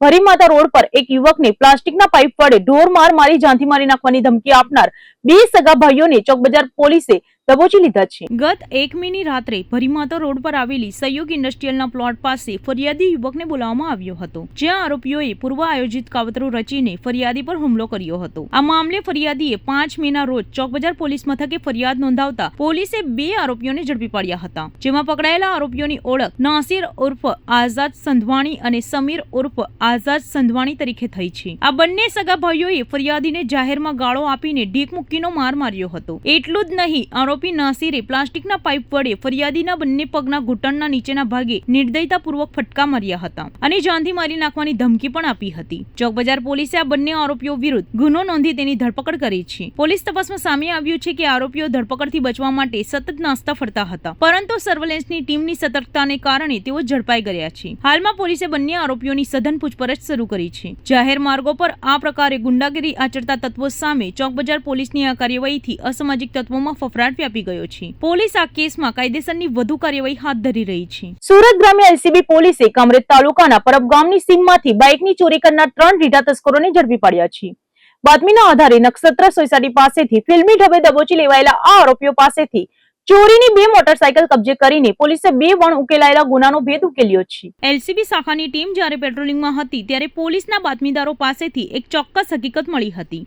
બાતમી મુજબ કડોદરા ખાતે રહેતો પવન પાંડે અને તેના સાગરીતો ચોરીના વાહનો સાથે જોડવાથી કડોદરા તરફ જતા રોડ પર નક્ષત્ર સોસાયટી નજીક ઉભેલા છે. પોલીસે બાતમીના આધારે નક્ષત્ર સોસાયટી નજીક વોચ ગોઠવી હતી અને પવન પાંડે સહિતના શખ્સોને ઘેરી લઈને દબોચી લીધા હતા. આરોપીઓ પાસેથી જ્યારે વાહનોના કાગળોની માંગણી કરવામાં આવી ત્યારે તેઓ કોઈ સંતોષકારક જવાબ આપી શક્યા ન હતા. સઘન પૂછપરછમાં આરોપીઓએ કબૂલાત કરી હતી કે આ મોટરસાયકલ તેઓએ જ કામરેજ તાલુકાના પરબ ગામની સીમમાંથી ચોરી કરી હતી. પોલીસે આરોપીઓ પાસે ચોરીની કુલ 2 મોટરસાયકલ કબજે કરી છે. આ સફળ કામગીરીને કારણે કામરેજ અને આસપાસના વિસ્તારમાં બનેલી વાહન ચોરીની 2 મહત્વની ઘટનાઓનો ભેદ ઉકેલાઈ ગયો છે. પકડાયેલા આરોપી અન્ય કોઈ ટોળકી સાથે સંડોવાયેલા છે કે કેમ તે અગાઉ કેટલા વાહનોની ચોરી કરી છે તે દિશામાં હવે પોલીસે તપાસ કેન્દ્રિત કરી રહી છે. સુરત જિલ્લા એલસીબી દ્વારા હાથ ધરવામાં આવેલી આ કાર્યવાહીથી વાહન ચોરોમાં ફફડાટ વ્યાપી ગયો છે. પોલીસ દ્વારા જિલ્લાના મુખ્ય માર્ગો પર સરપ્રાઇઝ વાહન ચેકિંગ અને પેટ્રોલિંગ પણ તેજ કરવામાં આવ્યું છે, જેથી મિલકત સંબંધી ગુનાઓને અટકાવી શકાય. હાલ તમામ આરોપીઓ વિરુદ્ધ કાયદેસરની કાર્યવાહી હાથ ધરી તેમને રિમાન્ડ પર લેવાની તજવીજ શરૂ કરવામાં આવી છે. સુરતના પાંડેસરા વિસ્તારમાં હેલ્થ વોર્નિંગ વગરની વિદેશી સિગારેટ વેચતા એક શખ્સને એસઓજીની ટીમે ઝડપી પાડ્યો છે.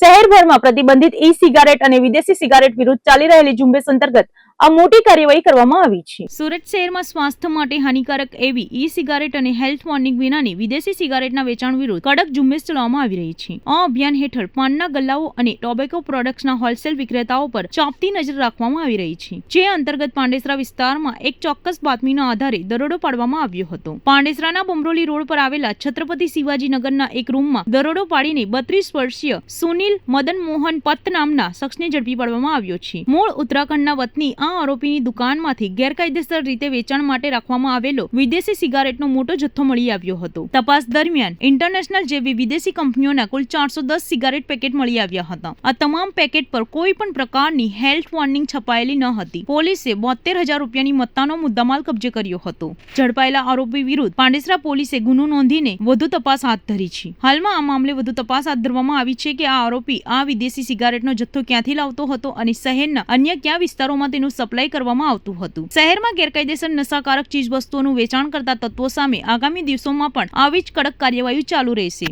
સુરતમાં એસબીઆઈ બેંકની 50 લાખની લૂંટના મામલે પોલીસ તપાસમાં ચોંકાવનારા ખુલાસા થયા છે.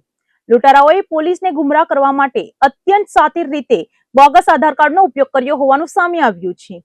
તેલંગાણાથી બાઇક ખરીદ્યાથી લઈને સુરતમાં રૂમ ભાડે રાખવા સુધી તમામ જગ્યાએ ફેક ડોક્યુમેન્ટનો ઉપયોગ કરવામાં આવ્યો છે. સુરતમાં એસબીઆઈ બેંકમાંથી થયેલી 50 લાખની લૂંટના આરોપીઓને પકડવા માટે પોલીસ રાત દિવસ એક કરી રહી છે. ત્યારે તપાસમાં એક પછી એક મોટા વળાંક આવી રહ્યા છે. પોલીસ તપાસમાં બહાર આવ્યું છે કે લૂંટારાઓએ આખી ઘટનાને અંજામ આપવા માટે બોગસ આધાર કાર્ડનો મોટો ખેલ ખેલ્યો હતો. લૂંટમાં વપરાયેલી અપાચી બાઇકની કડીઓ મેળવતી વખતે પોલીસ તેલંગાણા પહોંચી હતી. તપાસમાં જાણવા મળ્યું કે આ અપાચી બાઇક લૂંટારાઓએ તેલંગાણાથી ખરીદી હતી. જ્યારે પોલીસે અસલી બાઇક માલિકનો સંપર્ક કર્યો ત્યારે તેણે જણાવ્યું હતું કે તેણે બાઇક વેચી દીધી છે. જોકે બાઇક ખરીદનાર ઈસમે જે આધાર કાર્ડ આપ્યું હતું તેની તપાસ કરતા તે પણ ડુપ્લિકેટ અને બોગસ નીકળ્યું હતું. માત્ર બાઇક ખરીદવા માટે જ નહીં પરંતુ સુરતમાં રોકાણ કરવા માટે પણ આરોપીઓએ આ જ પેતરો અપનાવ્યો હતો. લૂંટારાઓએ સુરતના રાંદેર વિસ્તારમાં એક રૂમ ભાડે રાખી હતી. આ રૂમ ભાડે રાખવા માટે તેમણે મકાન માલિકને જે આધાર કાર્ડ આપ્યા હતા તે પણ પોલીસ તપાસમાં ફેક હોવાનું બહાર આવ્યું છે. લૂંટારાઓએ પોલીસને લોકેશન કે ઓળખના મામલે કોઈ પુરાવા ન મળે તે રીતે બોગસ આધાર કાર્ડનો ઉપયોગ કર્યો હતો.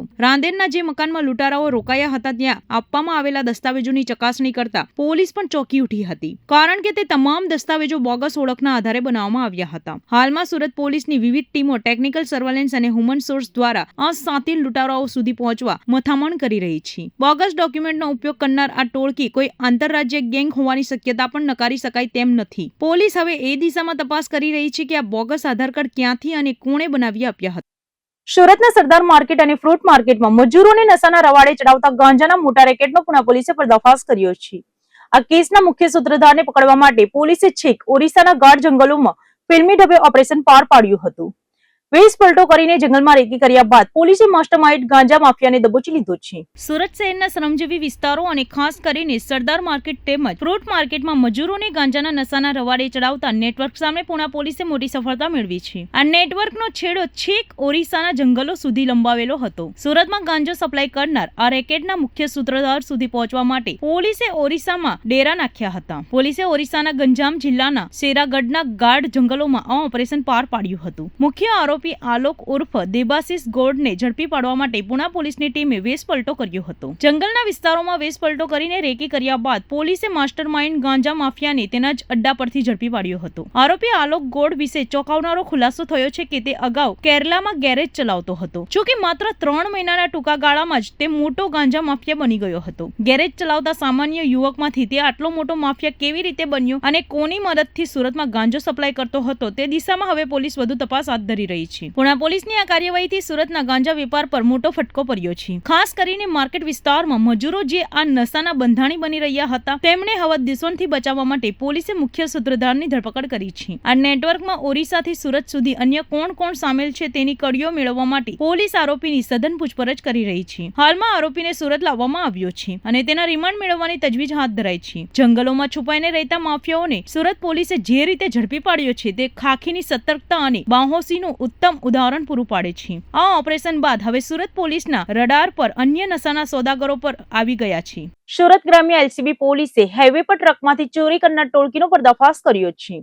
ગિરજેશ કુમાર, ગૌતમ ભગવાનભાઈ બોડિયા અને ભરતભાઈ મેન નામના 3 શખ્સોને પ્લાસ્ટિકના દાણાની ચોરી કરતા રંગે હાથે ઝડપી લેવામાં આવ્યા છે.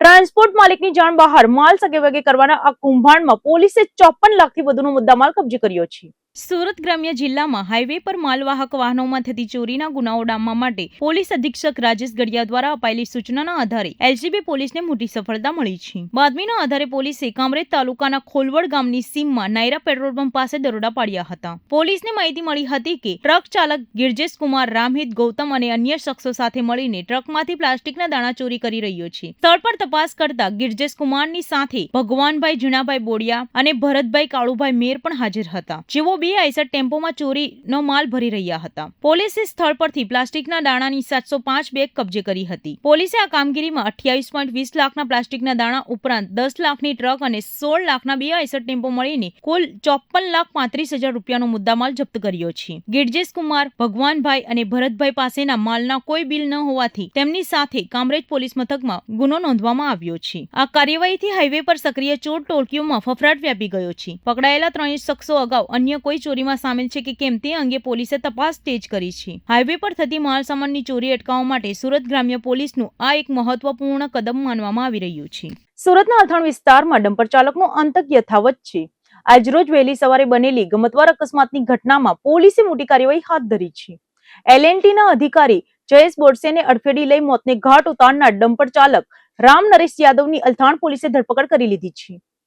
સુરતના રસ્તાઓ પર યમદૂત બનીને દોડતા ડમ્પરોએ વધુ એક આશાસ્પદ યુવકનો જીવ હોમી દીધો છે. આજે વહેલી સવારે અલથાણ વિસ્તારમાં મેટ્રો મોલ અને શ્યામ મંદિર પાસે એક ગંભીર અકસ્માત સર્જાયો હતો. આ અકસ્માતમાં એલએનટી કંપનીના અધિકારી તરીકે ફરજ બજાવતા 28 વર્ષીય જયેશ બોરસેનું કરુણ મોત નીપજ્યું હતું. મૃતક જયેશભાઈ મૂળ સુરતના ગોડદરા વિસ્તારના રહેવાસી હતા. તેઓ રોજ મુજબ વહેલી સવારે પોતાના નિવાસ સ્થાનથી એલએનટી કંપનીમાં ફરજ પર જવા માટે નીકળ્યા હતા. તે દરમિયાન અલથાણ શ્યામ મંદિર પાસે પૂરપાટ ઝડપે આવી રહેલા એક ડમ્પર ચાલકે તેમને જોરદાર અડફેડી લીધા હતા. ટક્કર એટલી ભયાનક હતી કે જયેશભાઈનું ઘટના સ્થળે જ મોત થયું હતું. આ અકસ્માત સર્જાયા બાદ સ્થાનિકોમાં ભારે રોષ જોવા મળ્યો હતો. ઘટનાની ગંભીરતા જોઈ અલથાણ પોલીસ તુરંત સક્રિય થઈ હતી. પોલીસ તપાસમાં સામે આવ્યું છે કે અકસ્માત સર્જનાર ડમ્પર ચાલક રામ નરેશ યાદવ હતો. પોલીસે વિવિધ ટીમો બનાવીને ટેકનિકલ સર્વેલન્સની મદદથી આરોપી ડમ્પર ચાલક રામ નરેશ યાદવને દબોચી લીધો છે. અલથાણ પોલીસે ગુનો નોંધી ડમ્પર ચાલક વિરુદ્ધ કાયદેસરની કાર્યવાહી આરંભી છે. ગોડદરા વિસ્તારમાં રહેતા જયેશ બોરસેના મોતના સમાચારથી તેમનો પરિવાર શોકતુર બન્યો છે. વહેલી સવારે કામ અર્થે નીકળેલા 28 વર્ષીય યુવાનનું અકાળે અવસાન થતા સમગ્ર પંથકમાં અરેરાટી વ્યાપી ગઈ છે. શહેરમાં ખાસ કરીને વહેલી સવારે ડમ્પર ચાલકો બેફામ ગતિએ વાહનો ચલાવતા હોવાથી અનેક ફરિયાદો ઉઠતી રહી છે. પોલીસ હવે આ મામલે વધુ કડક હાથે કામગીરી કરે તેવી લોકમાંગ છે. હાલમાં પોલીસે આરોપીની ધરપકડ કરી ડમ્પર કબજે કરવાની તજવીજ હાથ ધરી છે. આજ રોજ જયેશ રાજેન્દ્ર બોરસે ઉંમર વર્ષ 28 પોતાની 2 વ્હીલર એક્ટિવા GJ5 LT 4060 પોતાની નોકરી ખાતે જતો હતો. તે દરમિયાન અલથાણ શ્યામ મંદિરની પાસે એક ડમ્પર જે ફૂલ ઝડપે હતો તેની અડફેટે આવેલ, જે અનુસંધાને મરણજનાર Jayesh Rajendra Borse on the spot તેનું મરણ ગયેલ. એ પોતે પોતાના નિવાસ સ્થાનેથી એલએનટી કંપની છે હજીરા ખાતે આવેલ ત્યાં જતો હતો. જયેશ રાજેન્દ્ર બોરસે છે, ઉંમર વર્ષ 28 છે, અને પોતે ડિઝાઇનર એન્જિનિયરિંગનું કામ કરે છે. ટ્રક ચાલક કોણ છે, ક્યાંથી ક્યાં જઈ રહ્યો હતો? ટ્રક ચાલકનું નામ રામ નરેશ રાજેન્દ્ર યાદવ છે. ઉંમર વર્ષ 32 છે. તે ખંજરોલી ખાતેથી કપચી ભરીને અલથાન ખાડી પાસે જઈ રહેલ હતો. સુરત શહેરમાં રોપ જમાવવા માટે ધારાસભ્યના નામે ખોટા બોર્ડ લગાવીને ફરતા તત્વો સામે પોલીસે લાલ આંખ કરી છે. ઉધરાણ વિસ્તારમાં મર્સિડીઝ કારમાં ધારાસભ્યનું બોર્ડ લગાવીને દારૂ પીધેલી હાલતમાં ફરતા 2 વેપારીઓને પોલીસે ઝડપી પાડ્યા છે. પોતાની વક બતાવવા માટે કાયદાનો ભંગ કરનારા આ શખ્સો સામે પોલીસે કાયદેસરની કાર્યવાહી હાથ ધરી છે. સુરતની ઉધરાણ પોલીસે પેટ્રોલિંગ દરમિયાન એક આલીશાન મર્સિડીઝ કારને અટકાવી હતી. આ કાર પર ધારાસભ્યનું એટલે કે MLA નું બોર્ડ લગાવેલું હતું. જો કે જ્યારે પોલીસે તપાસ કરી ત્યારે કારમાં સવાર શખ્સો કોઈ નેતા નહીં પરંતુ શહેરના જાણીતા વેપારીઓ હોવાનું બહાર આવ્યું છે. પોલીસે આ મામલે પ્રફુલ્લ સંઘાણી અને આશિષ વેકરિયા નામના 2 શખ્સોની ધરપકડ કરી છે. તપાસ દરમિયાન સામે આવ્યું છે કે બંને ઈસમો દારૂ પીધેલી હાલતમાં હતા. પકડાયેલા શખ્સોમાં એક પેવર બ્લોકનો વેપારી જ્યારે બીજો ટેક્સટાઇલના વ્યવસાય સાથે સંકળાયેલો છે. આરોપીની પૂછપરછમાં એવો ખુલાસો થયો છે કે તેઓ માત્ર રોફ જમાવવા અને પોલીસ ચેકિંગથી બચવા માટે પોતાની કાર પર ધારાસભ્યનું બોર્ડ લગાવીને ફરતા હતા. મર્સિડીઝ જેવી લક્ઝરીઝ કાર અને તેના ઉપર ધારાસભ્યનું બોર્ડ હોય એટલે કોઈ અટકાવે નહીં તેવા ખોટા ઈરાદા સાથે તેઓ નશાની હાલતમાં રસ્તા પર નીકળ્યા હતા. ઉધરાણ પોલીસે કાયદાના રક્ષક હોવાનો ડોળ કરતા આ બંને ભક્ષકો સામે પ્રોહિબિશન એક્ટ હેઠળ ગુનો નોંધી ધરપકડ કરી છે. આ સાથે તેમની આલીશાન કાર પણ પોલીસ દ્વારા કબજે કરવામાં આવી છે. શહેરમાં પોતાની વગ બતાવવા માટે સરકારી પદના નામે ખોટા પાટિયા લગાવતા તત્વો માટે આ એક કડક ચેતવણી સમાન કિસ્સો છે. હાલમાં પોલીસ એ દિશામાં પણ તપાસ કરી રહી છે કે આરોપીઓએ આ બોર્ડ ક્યાંથી બનાવડાવ્યું હતું અને અગાઉ આ બોર્ડનો ઉપયોગ કરીને અન્ય કોઈ ગુનાહિત પ્રવૃત્તિ કે કાયદાનું ઉલ્લંઘન કરવામાં આવ્યું છે કે કેમ. ઉધરાણ પોલીસની આ સતર્કતાને કારણે નશામાં ધૂત વેપારીઓનો અસલી ચહેરો સામે આવ્યો છે. સુરતના વરાછા વિસ્તારમાં આવેલી SBI બેંકમાં થયેલી 50 લાખની સનસનીખેજ લૂંટનો ભેદ સુરત ક્રાઇમ બ્રાન્ચે ફિલ્મી ઢબે ઉકેલી નાખ્યો છે. લૂંટના તાર છેક અયોધ્યા સુધી જોડાયેલા હોવાનું બહાર આવ્યું છે. આરોપીની સગાઈના ગણતરીના કલાકોમાં જ પોલીસે તેને દબોચી લીધો છે. ઉત્તર પ્રદેશમાં ગ્રાહક બનીને ગયેલી ક્રાઇમ બ્રાન્ચની ટીમે કેવી રીતે આ ઓપરેશન પાર પાડ્યું જોઈએ આ અહેવાલમાં. ગત 27 એપ્રિલના રોજ સુરતના વરાછામાં આવેલી SBI બેંકમાં ધોળા દિવસે 50 લાખની લૂંટ ચલાવી બદમાશો ફરાર થઈ ગયા હતા. આ લૂંટ સુરત પોલીસ માટે એક મોટો પડકાર બની હતી. શહેરના સેંકડો CCTV ફૂટેજ તપાસ્યા બાદ ક્રાઇમ બ્રાન્ચને આરોપીઓના લોકેશન ઉત્તર પ્રદેશમાં હોવાની કડીઓ મળી હતી. લૂંટનો મુખ્ય સૂત્રધાર શુભમ સિંઘ અયોધ્યામાં એક મહંતના આશ્રમમાં છુપાયો હતો. તેને આશરો આપવામાં તેના મિત્ર વિકાસ સિંહે મહત્વની ભૂમિકા ભજવી હતી. સુરત ક્રાઇમ બ્રાન્ચની ટીમે ઉત્તર પ્રદેશના રાયબરેલી પહોંચી હતી જ્યાં વિકાસની જૂતાની દુકાન આવેલી છે. પોલીસે ત્યાં ગ્રાહક બનીને તપાસ શરૂ કરી હતી અને વિકાસનો સતત પીછો કર્યો હતો. આખરે પોલીસને સફળતા મળી હતી અને ગોંડા ખાતેથી શુભમ સિંઘ અને વિકાસ સિંઘ બંનેને ઝડપી પાડ્યા હતા. ચોંકાવનારી વાત તો એ છે કે મુખ્ય આરોપી શુભમની સગાઈ થયાના ગણતરીના કલાકોમાં જ પોલીસ તેના સુધી પહોંચી ગઈ હતી. શુભમ મૂળ બિહારનો વતની છે અને તે વિકાસની દુકાનની બાજુમાં જ પોતાની દુકાન ચલાવતો હતો. પોલીસ તપાસમાં સામે આવ્યું છે કે આ લૂંટનું પ્લાનિંગ અત્યંત શાતિર રીતે કરવામાં આવ્યું હતું. આરોપીઓએ છેતરપિંડીથી બનાવેલા ફેક આઈડીનો ઉપયોગ કરીને તેલંગાણાથી બાઇક ખરીદી હતી અને તેનો ઉપયોગ લૂંટમાં કર્યો હતો. આરોપીઓ લૂંટના 1 મહિના અગાઉ જ સુરત આવી ગયા હતા અને રાંદેર વિસ્તારમાં ભાડાનું મકાન રાખીને રેકી કરી હતી. ક્રાઇમ બ્રાન્ચની તપાસમાં એવો પણ ખુલાસો થયો છે કે આ આરોપીઓના તાર કુખ્યાત ગુનેગાર કુંદન ભગત સાથે જોડાયેલ છે. આરોપીઓ 16 એપ્રિલના રોજ સુરત એરપોર્ટના કેમેરામાં પણ કેદ થયા હતા. હાલમાં સુરત ક્રાઇમ બ્રાન્ચની ટીમ બંને આરોપીઓને લઈને સુરત રવાના થઈ છે. પોલીસ બંનેના રિમાન્ડ મેળવીને આ લૂંટમાં સામેલ અન્ય શખ્સો અને લૂંટની રકમ અંગે ઊંડાણપૂર્વક પૂછપરછ કરશે. તારીખ 27 એપ્રિલના દિવસે સુરત શહેરના વરાછા પોલીસ સ્ટેશન વિસ્તારમાં LH રોડ ઉપર એફિલ ટાવર પાસે SBI બેંક જો પહેલે માળા ઉપર આવે છે એમાં એક જો એ લૂંટના બનાવ બનેલા જો જેમાં લગભગ જો 6 થી 7 જેટલા લૂંટારુઓ જો આપણા બંદૂકના અડીએ આવીને જો ત્યાં બેંકમાં લૂંટ કરી જેમાં બેંકમાંથી 12 લાખ રૂપિયાના લૂંટ થઈ અને પેરેલલી જો ત્યાં જો વ્હીકલ જો વેન આવે છે જો કેશ વેન આવે છે આમાં આયા જો આ એના કેશ જ્યારે બેંકમાં પહોંચ્યા 38 લાખ રૂપિયા જેટલા એના બી લૂંટીને જો લગભગ 50 લાખ રૂપિયાનો લૂંટ કરી આ બધા લોકો જો 3 વ્હીકલ્સ ઉપર 2 વ્હીલર ઉપર જો ત્યાંથી અલગ અલગ વિસ્તારમાં નીકળીને ત્યાંથી ભાગ્યા જો આમાં કુલ આ લોકો ઓલપાડ પાસે ગયા. ઓલપાડ પાસે જો વ્હીકલ છોડીને બસો દ્વારા જો આપણે બધા લોકો જો પહેલે સે પૂર્વ આયોજિત જો જગ્યા હતી કે અમે બધા હિંમતનગર આપણા બસ સ્ટેશન ઉપર બધા લોકો મળશે પોતપોતાના તરીકે અહીંયાથી ભાગ્યા પછી ત્યાં મળીને પછી અલગ અલગ વિસ્તારોમાં ત્યાંથી જો અલગ અલગ રાજ્યોમાં જો નીકળી ગયા જોઈએ. આ પ્રકારે જ્યારે બનાવ બના તાત્કાલિક જો એ પોલીસને જાણ થઈ અને પોલીસના ટીમો અલગ અલગ ટીમો જો સ્થાનિક પોલીસની ટીમ ક્રાઇમ બ્રાન્ચના ટીમો બધા અલગ અલગ ટીમો બનાવીને જો એના જવાબ ઉપર લાગી ગઈ. કુલ 7 ઇન્સ્પેક્ટર અને 100 જેટલા લોકો ક્રાઇમ બ્રાન્ચના અને સાથોસાથ જો પૂરા ઝોન 1 જો ટીમ હતી જો આ ટીમો અલગ અલગ વિસ્તારોમાં જો લાગી.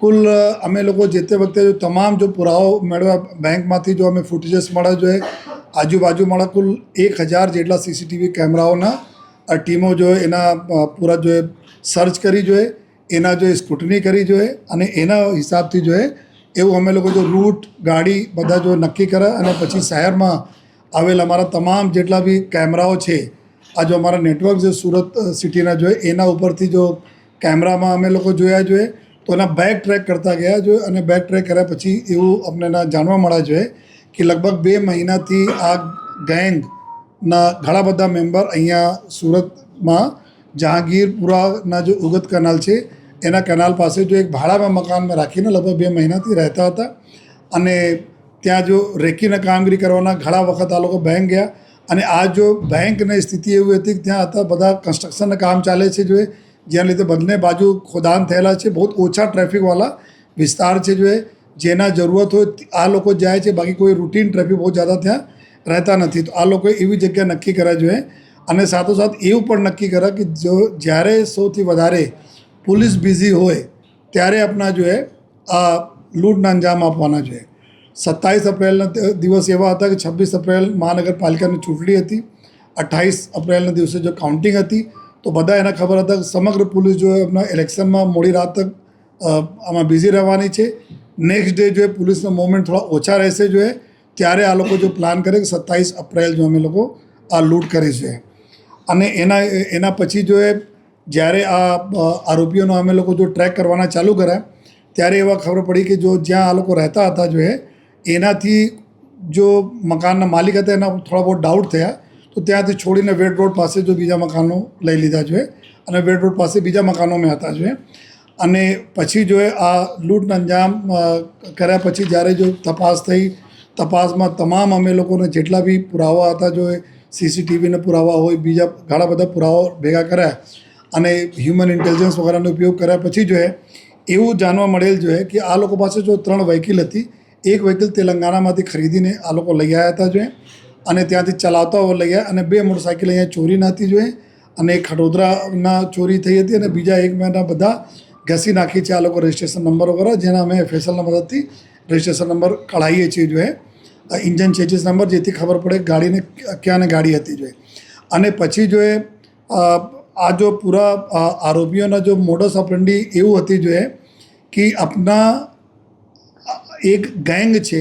હું આપને નટસેલ બતાવવા માંગીએ છીએ કેવી રીતે આ બધા જો પ્લાન બનાવ્યા જોઈએ. એક પૂરા આંતરરાજ્ય એક ગેંગ છે જેના મેઇન સરગના છે કુંદન ભગત જોઈએ. આ કુંદન ભગત અત્યારે પટનાના બેઉર જેલમાં સિરિયસ ગુનાઓમાં જો જેલમાં છે જોઈએ અને આ જ ગેંગના જો સરગના જો 2023માં દેહરાદૂનમાં જ્યારે ત્યાંના દેહરાદૂનનું મોટો ફંક્શન ચાલતા હતા વીવીઆઈપી વિઝિટ જે દિવસે હતી તે દિવસે જો રિલાયન્સના આપણા જો જ્વેલરી શોપમાં જો આ લોકો લૂંટ કરી હતી 13 કરોડ રૂપિયાના લૂંટ થઈ હતી અને આ જ ગેંગના અમુક સાગરીત અહીંયા સુરતમાં જો રહેતા હતા જો આ લોકો એવું નક્કી કરે કે જેટલા બી લોકો આ પ્રકારના ગુનાઓમાં સામેલ હોય અલગ અલગ જેલોમાં એકબીજા સાથે કોન્ટેક્ટમાં આવ્યા હોય આ લોકોને કોન્ટેક્ટ કરીને ત્યાંથી અહીંયા સુરત મોકલવાના ચાલુ કર્યા જોઈએ જેથી જ્યારે બધા ગેંગ મેમ્બર અહીંયા ભેગા થયા તો એકબીજાને કોઈ ઓળખતા પણ નહીં હતા, એકબીજા બારેમાં વધારે કોઈ જાણતા પણ નહીં હતા અને ટૂંકા નામ જાણે ગલત આ લોકો પછી જો આધાર કાર્ડ વગેરેની ડિટેલ અમે લોકો મેળવી. આધાર કાર્ડ બધા મધ્યપ્રદેશ બનાવવામાં આવેલા છે, બધા ખોટા છે, ફેક છે આધાર કાર્ડમાં ફોટો એની છે, બાકી કોઈ પણ ડિટેલ આ લોકોનામાં ડિટેલ નથી જોઈએ.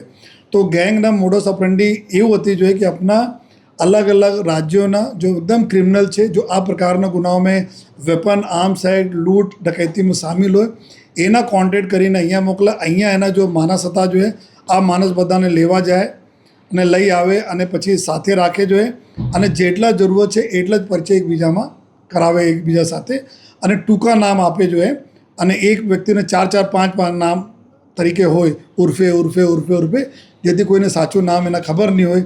कौन ક્યાંના રહેવાસી હોય આ બી આપસમાં આ લોકો વાત નહીં કરતા હતા છે.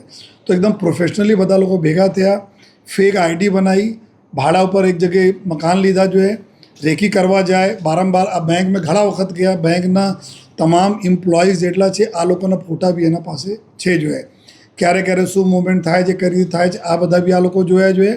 પછી જોઈએ જ્યારે અહીંયા સે લૂંટ જ્યારે કરી જોઈએ, લૂંટ કર્યા પછી જ્યારે ભાગ્યા અહીંયાથી જો ટીમો અમારી जो हमारा CCTV ने जो हमें खंगाला ने बीजा जो पुरावाना आधारे जो टीम हमारी यूपी पहुंची जो है, यूपी में रायबरेली में आ जो एक जे आरोपी बे आरोपी पकड़ाए છે, एक आरोपी છે શુભમ ઠાકુર અને એક બીજા છે વિકાસ સિંહ રાજપૂત.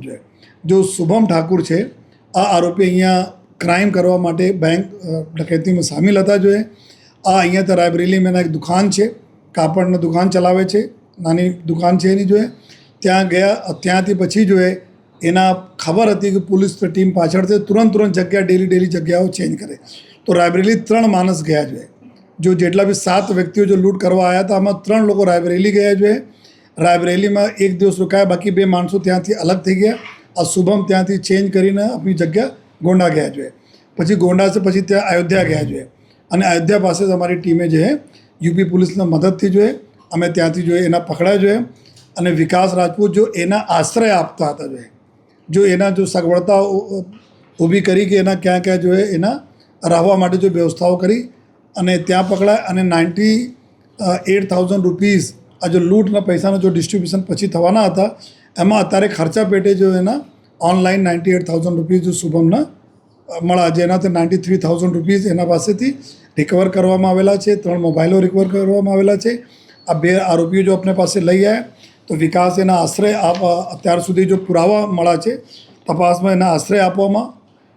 અને પછી જો શુભમ છે, શુભમના ઉપર 2 ગુનાઓ દાખલ થયેલા છે, એક આર્મ્સ એક્ટના ગુના છે, બીજા એના ઉપર જો બિહારમાં બ્રહ્મપુરા પોલીસ સ્ટેશનમાં મર્ડરના ગુના દાખલ થયેલા છે લૂંટ સાથે જોઈએ.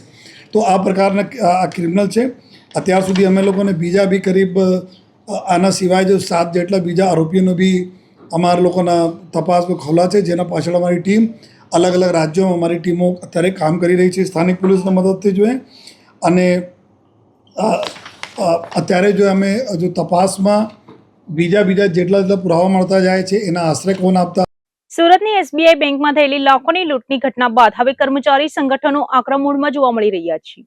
સુરક્ષાના અભાવ અને વર્ષોથી લટકતી માંગણીઓને મુદ્દે all India State Bank of India staff ફેડરેશને હડતાલનું સત્ર ઉગામ્યું છે. સુરતની વરાછા બ્રાન્ચમાં ગત 27 તારીખે થયેલી લાખોની લૂંટની ઘટનાએ બ્રેકિંગ ક્ષેત્રમાં સુરક્ષાના દાવાઓની પોલ ખોલી નાખી છે. આ ઘટના બાદ all India State Bank of India staff federation મેદાનમાં આવ્યું છે. ફેડરેશને જાહેરાત કરી છે કે બેંક કર્મચારીઓની 16 મુખ્ય માંગણીઓ સંતોષવામાં નહીં આવે તો આગામી 25 અને 26 તારીખે સમગ્ર દેશમાં SBIના કર્મચારીઓ કામકાજ ઠપ કરીને હડતાલ પર જશે. ફેડરેશનનો ગંભીર આક્ષેપ છે કે વર્ષ 2022 થી બેંકમાં સિક્યુરિટી ગાર્ડની ભરતી કરવામાં આવી નથી. સુરતની જે બ્રાન્ચમાં લૂંટ થઈ છે તે વરાછા બ્રાન્ચ ગોલ્ડ લોન ક્ષેત્રે બીજા નંબરની મોટી બ્રાન્ચ છે, છતાં ત્યાં શરૂઆતથી જ સિક્યુરિટી ગાર્ડનો અભાવ હતો. લૂંટારાઓએ પૂર્વ આયોજિત પ્લાનિંગ મુજબ આ લૂંટ કરી હતી, કારણ કે તેમને ખબર હતી કે બેંકમાં સિક્યુરિટી ગાર્ડ નથી. યુનિયનના જણાવ્યા અનુસાર પ્રાઇવેટ સિક્યુરિટીના ગાર્ડ નિયમોનું પાલન કરતા નથી અને તેઓ પૈસા મૂકવા માટે પણ બેંકની અંદર પ્રવેશતા નથી. આવી જ એક ઘટના ઝારખંડના બેંક ઓફ મહારાષ્ટ્રમાં બની હતી, જ્યાં 5 કરોડનું સોનું લૂંટાયું હતું. કર્મચારીઓ અને ગ્રાહકોની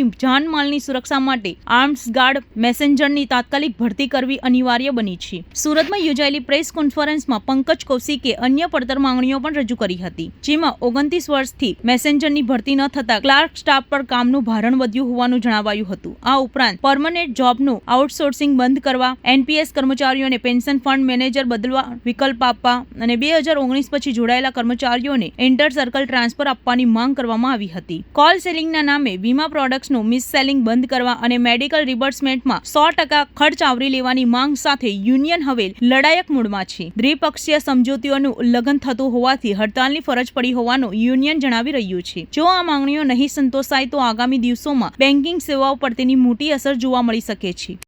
यहाँ हमारी प्रेस कॉन्फ्रेंस में आने के लिए स्वागत.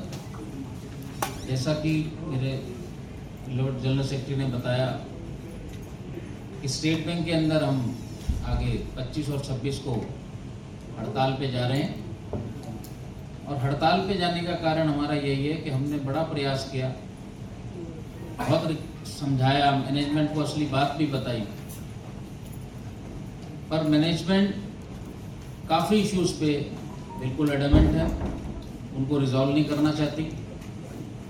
और आज हमारा सूरत में आने का जो सबसे बड़ा कारण है वो आपको पता ही है कि अभी सूरत में 27 तारीख को हमारे स्टेट बैंक की ब्रांच में आपने देखा कि एक डकैती हुई, और उस डकैती में जो हमारा कहना है प्रबंधन से वो साबित होता है कि बैंक में, क्योंकि बैंक में कैश का लेन देन है, गोल्ड का लेन देन है, कस्टमर्स का अपना पैसा है, उसका लेन देन है, उसके लिए, और स्टाफ वहाँ बैठता है, उसके लिए सुरक्षा मुहैया कराना हमारी सबसे पहली डिमांड है। और 2022 के बाद से हमारे बैंक प्रबंधन ने गार्ड का रिक्रूटमेंट नहीं किया, और उसी के चलते आपने देखा कि किस तरह कुछ बदमाशों ने आके बंदूक की नोक पे बैंक में डकैती डाली, हमारे लोगों को बंधक बनाया, स्टाफ को बंधक बनाया, और कस्टमर्स को भी बंधक बनाया। उनके भी हाथ टेप से बांधे, उन्हें बंदूक दिखाई, उन्हें ज़मीन पे बिठाया। और सबसे बड़ी बात यह है कि गार्ड उस ब्रांच में नहीं था। बैंक अपनी तरफ से, प्रबंधन अपनी तरफ से रिस्क मैसेज बताता है, ये बताता है कि हाई रिस्क है, ये लो रिस्क है। आप मुझे एक चीज़ बताइए, जिस भी शाखा में, जिस भी स्थान पे कैश का लेन देन हो, क्या वो लो रिस्क हो सकता है? जहाँ पर भी कैश, कस्टमर भी अपना कैश लेने आता है, हमें बहुत कस्टमर अब बोलते हैं कि हमें स्टेट बैंक में आने में डर लगता है, क्योंकि हमें अगर अपना कैश लेके आना है, या बैंक से अपना कैश निकाल के ले जाना है, या गोल्ड लोन के लिए आना है, तो हम वहाँ पर असुरक्षित महसूस करते हैं। और हम ये डिमांड बैंक से बहुत पुरजोर रख रहे थे, पर बैंक इसके लिए तैयार नहीं है, कोई ना कोई बहाना मारता है। और इस सूरत में इस बैंक की शाखा में जो डकैती हुई, उसमें जो सबसे बड़ी बात सामने आई है, जो आज हमने वहाँ पता किया जाके ब्रांच में, कि वो एक सुनियोजित लूट थी। उन लोगों को अच्छे से पता था कि बैंक में कैश बाहर से आता है, बैंक में जो कंपनी कैश देती है वो कंपनी प्राइवेट है, उसमें बैंक का कोई भी स्टाफ नहीं है, बैंक का गार्ड नहीं है, और जो उन्होंने अपने प्राइवेट गार्ड रखे भी हैं वो भी नियम का पालन नहीं करते। वो ब्रांच में कैश के साथ ऊपर तक भी नहीं आते, और उन्हें ये भी पता था, उन्होंने वहाँ पर 40 मिनट इंतज़ार किया, और उन्हें पता था कि ये कैश की वैन कब यहाँ पहुँचेगी, कौन सी कंपनी की वैन पहुँचेगी, और उन्होंने उस तरह से लूटपाट की। साथियों, हमारा आपसे ये रिक्वेस्ट है, हम चाहते हैं कि आपके माध्यम से बात प्रबंधक तक पहुँचे और गार्ड की रिक्रूटमेंट हो, स्टाफ, कस्टमर सब सुरक्षित महसूस करें, अपना लेन देन रोज का अच्छे से करें। हमारी इसके आगे एक डिमांड है मैसेंजर रिक्रूटमेंट। मैं आपको बता दूं कि हमारे यहाँ मैसेंजर्स एक आम ऑफिस में मैसेंजर्स की तरह काम नहीं करते। उनका सिर्फ काम ये नहीं होता कि चाय पिलानी है या फाइल इधर से उधर देनी है। बैंक में, बैंक ने अपने काम को, बैंक ने अपने पूरे काम को 3 वर्गों में बांटा हुआ है। एक काम ऑफिसर्स करते हैं, उसके बाद क्लरिकल स्टाफ करता है दूसरा काम, और तीसरा काम उन्होंने मैसेंजर्स का भी बांटा हुआ है, जिसमें कैश की बंडलिंग, कैश की सॉर्टिंग, वोचर्स की सॉर्टिंग, वोचर्स का देना, उनको अच्छे से लगाना, ड्रॉप बॉक्स से चेक निकालना, बहुत सारे काम। और सारे जो हमारे वोचर्स हैं, एक सीट से दूसरी सीट देना। पर आप भी ये बात सुन के हैरान होंगे, जैसे हम हैरान होते हैं, कि बैंक ने क्लरिकल भर्ती तो की, ऑफिसर भर्ती तो की, पर मैसेंजर की, सबऑर्डिनेट स्टाफ की भर्ती पिछले 29 साल से नहीं करी, जिससे हमारी रोज का काम बड़ा इफेक्ट हो रहा है। हमारे को जो हम अपना अच्छा समय कस्टमर सर्विस के लिए लगाएं, वो हमें मैसेंजर्स का काम पूरा करने में लगाना पड़ता है। देश का सबसे बड़ा बैंक, सबसे बड़ा मुनाफा कमाने वाला संस्था अपने लोगों को रिक्रूटमेंट नहीं देगी, आप मुझे बताइए, तो इस देश में हमारे लोगों को, हिंदुस्तान के लोगों को रिक्रूटमेंट कौन देगा, जॉब्स कौन देगा, और उससे ये प्रबंधन को भी पता है कि इफेक्ट होता है हमारी रोज की सर्विस, पर इस पे वो ध्यान नहीं दे रहे। हम इसके लिए भी, ये हमारा मेन मुद्दा है। और हमारे बाकी सारे बहुत सारे मुद्दे हैं कि स्टेट बैंक के अंदर हम आगे 25 और 26 को हड़ताल पे जा रहे हैं, और हड़ताल पे जाने का कारण हमारा यही है कि हमने बड़ा प्रयास किया, बहुत समझाया, मैनेजमेंट को असली बात भी बताई, पर मैनेजमेंट काफ़ी इश्यूज पे बिल्कुल एडमेंट है, उनको रिजॉल्व नहीं करना चाहती। और आज हमारा सूरत में आने का जो सबसे बड़ा कारण है वो आपको पता ही है कि अभी सूरत में 27 तारीख को हमारे स्टेट बैंक की ब्रांच में आपने देखा कि एक डकैती हुई, और उस डकैती में जो हमारा कहना है प्रबंधन से, वो साबित होता है कि बैंक में, क्योंकि बैंक में कैश का लेन देन है,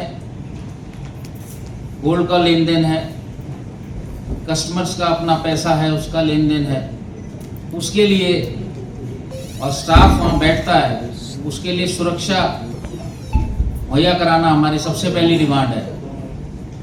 और 2022 के बाद से हमारे बैंक प्रबंधन ने गार्ड का रिक्रूटमेंट नहीं किया, और उसी के चलते आपने देखा कि किस तरह कुछ बदमाशों ने आके बंदूक की नोक पे बैंक में डकैती डाली, हमारे लोगों को बंधक बनाया, स्टाफ को बंधक बनाया, और कस्टमर्स को भी बंधक बनाया। उनके भी हाथ टेप से बांधे, उन्हें बंदूक दिखाई, उन्हें ज़मीन पे बिठाया। और सबसे बड़ी बात यह है कि गार्ड उस ब्रांच में नहीं था। बैंक अपनी तरफ से, प्रबंधन अपनी तरफ से रिस्क मैट्रिक्स बताता है, ये बताता है कि हाई रिस्क है, ये लो रिस्क है। आप मुझे एक चीज़ बताइए, जिस भी शाखा में, जिस भी स्थान पे कैश का लेन देन हो, क्या वो लो रिस्क हो सकता है? जहाँ पर भी कैश, कस्टमर भी अपना कैश लेने आता है, हमें बहुत कस्टमर अब बोलते हैं कि हमें स्टेट बैंक में आने में डर लगता है, क्योंकि हमें अगर अपना कैश लेके आना है, या बैंक से अपना कैश निकाल के ले जाना है, या गोल्ड लोन के लिए आना है, तो हम वहाँ पर असुरक्षित महसूस करते हैं। और हम ये डिमांड बैंक से बहुत पुरजोर रख रहे थे, पर बैंक इसके लिए तैयार नहीं है, कोई ना कोई बहाना मारता है। और इस सूरत में, इस बैंक की शाखा में जो डकैती हुई, उसमें जो सबसे बड़ी बात सामने आई है, जो आज हमने वहाँ पता किया जाके ब्रांच में, कि वो एक सुनियोजित लूट थी। उन लोगों को अच्छे से पता था कि बैंक में कैश बाहर से आता है, बैंक में जो कंपनी कैश देती है वो कंपनी प्राइवेट है, उसमें बैंक का कोई भी स्टाफ नहीं है, बैंक का गार्ड नहीं है, और जो उन्होंने अपने प्राइवेट गार्ड रखे भी हैं वो भी नियम का पालन नहीं करते। वो ब्रांच में कैश के साथ ऊपर तक भी नहीं आते, और उन्हें ये भी पता था, उन्होंने वहाँ पर 40 मिनट इंतज़ार किया, और उन्हें पता था कि ये कैश की वैन कब यहाँ पहुँचेगी, कौन सी कंपनी की वैन पहुँचेगी, और उन्होंने उस तरह से लूटपाट की। साथियों, हमारा आपसे ये रिक्वेस्ट है, हम चाहते हैं कि आपके माध्यम से बात प्रबंधक तक पहुँचे और गार्ड की रिक्रूटमेंट हो, स्टाफ, कस्टमर सब सुरक्षित महसूस करें, अपना लेन देन रोज का अच्छे से करें। हमारी इसके आगे एक डिमांड है मैसेंजर रिक्रूटमेंट। मैं आपको बता दूं कि हमारे यहाँ मैसेंजर्स एक आम ऑफिस में मैसेंजर्स की तरह काम नहीं करते। उनका सिर्फ काम ये नहीं होता कि चाय पिलानी है या फाइल इधर से उधर देनी है। बैंक में, बैंक ने अपने काम को, बैंक ने अपने पूरे काम को 3 वर्गों में बांटा हुआ है। एक काम ऑफिसर्स करते हैं, उसके बाद क्लरिकल स्टाफ करता है दूसरा काम, और तीसरा काम उन्होंने मैसेंजर्स का भी बांटा हुआ है, जिसमें कैश की बंडलिंग, कैश की सॉर्टिंग, वोचर्स की सॉर्टिंग, वोचर्स को देना, उनको अच्छे से लगाना, ड्रॉप बॉक्स से चेक निकालना, बहुत सारे काम। और सारे जो हमारे वोचर्स हैं, एक सीट से दूसरी सीट देना, पर आप भी ये बात सुन के हैरान होंगे, जैसे हम हैरान होते हैं, कि बैंक ने क्लरिकल भर्ती तो की, ऑफिसर भर्ती तो की, पर मैसेंजर की, सबॉर्डिनेट स्टाफ की भर्ती पिछले 29 साल से नहीं करी, जिससे हमारी रोज का काम बड़ा इफेक्ट हो रहा है। हमारे को जो हम अपना अच्छा समय कस्टमर सर्विस के लिए लगाएं, वो हमें मैसेंजर्स का काम पूरा करने में लगाना पड़ता है। देश का सबसे बड़ा बैंक, सबसे बड़ा मुनाफा कमाने वाला संस्था अपने लोगों को रिक्रूटमेंट नहीं देगी, आप मुझे बताइए, तो इस देश में हमारे लोगों को, हिंदुस्तान के लोगों को रिक्रूटमेंट कौन देगा, जॉब्स कौन देगा? और उससे ये प्रबंधन को भी पता है कि इफेक्ट होता है हमारी रोज की सर्विस, पर इस पे वो ध्यान नहीं दे रहे। हम इसके लिए भी, ये हमारा मेन मुद्दा है, और हमारे बाकी सारे बहुत सारे मुद्दे हैं। સુરત શહેરમાં સેફટીના નિયમોનું ઉલ્લંઘન કરી માટી ભરીને બેફામ દોડતા ભારે વાહનોના સામે લાલ આંખ કરવામાં આવી છે। રાજ્યના આરોગ્ય મંત્રી પ્રફુલ પાનસરિયાના આદેશ બાદ લસકાણા પોલીસે આકરું વલણ અપનાવીને 8 જેટલી ટ્રકો કબજે કરીને દંડાત્મક કાર્યવાહી હાથ ધરી છે। સુરતના રસ્તાઓ પર માટી ભરીને જતા વાહનો હવે પોલીસના સકંજામાં આવ્યા છે। શહેરમાં માર્ગો પર કોઈ પણ પ્રકારની સેફટી વગર એટલે કે શેડ કે કપડું ઢાંક્યા વગર માટી ભરીને દોડતા ટ્રકો આરોગ્ય મંત્રી પ્રફુલ પાનસરિયાને ધાન્યા આવ્યા છે। મંત્રીએ આ ગંભીર બેદરકારી બદલ તાત્કાલિક કાર્યવાહી કરવાના આદેશો જારી કર્યા છે। સુરતમાં આજે હું જ્યારે રોડ ઉપર પસાર થઈ રહ્યો હતો ત્યારે લગભગ 2 થી 3 ટ્રકો આખી માટીથી ભરેલી આવ્યા, હેવી ડમ્પરો બેફામ રીતે ચલાવી જતા હતા અને ઉપરથી માટી, પથ્થર વગેરે રોડ ઉપર પડતું હતું, અમારી કાર ઉપર પણ પડ્યું। તુરંત જ પોલીસને જાણ કરી, આરોગ્ય વિભાગને પણ જાણ કરી। આખા સુરતના રસ્તાઓ પણ ખરાબ કરે છે અને બીજું 2 વ્હીલ લઈ જનારા પરિવારજનોની ઉપર એ પથ્થર પડે અથવા આંખમાં સતત ધૂળ પડે, રોડ ગંદા થાય, તો આવા લોકોએ ને દંડ કરવા માટે પોલીસને સૂચના આપીને લગભગ 8 થી 10 ટ્રકો આવા માટી ભરેલા હેવી, જે સાક્ષાત યમદૂત રોડ ઉપર ફરી રહ્યા હોય એવા લોકોને શાન ઠેકાણે લાવવા માટે એક્શન લેવામાં આવ્યા। અને હજી પણ ધંધો કરે, રોડ ઉપર નીકળે, એની સાથે અમને કોઈ વાંધો, આપણે એમને સપોર્ટ પણ કરીએ, પરંતુ માટીના કોઈ પણ ટ્રક રેતી, કપચી વગેરે લઈ જતા, ઈંટો વગેરે લઈ, એમને પૂર્ણ રીતે ઉપર પેક કરીને પછી જ રોડ ઉપર લઈ જવા જોઈએ। આ હંમેશના માટે ધ્યાન રાખવું જોઈએ અને જો ધ્યાન નહીં રાખે તો એમના ટ્રક વગેરે જપ્ત કરવામાં આવશે। કારણ કે 2 વ્હીલ ગાડી લઈ જનારા પરિવારજનોની કોઈ સેફટી આમાં હોતી નથી, ક્યારેક એક્સિડન્ટ પણ થવાનો ભય રહે છે અને આવી માટી વગેરેથી સુરત રોડને પણ ગંદા કરે।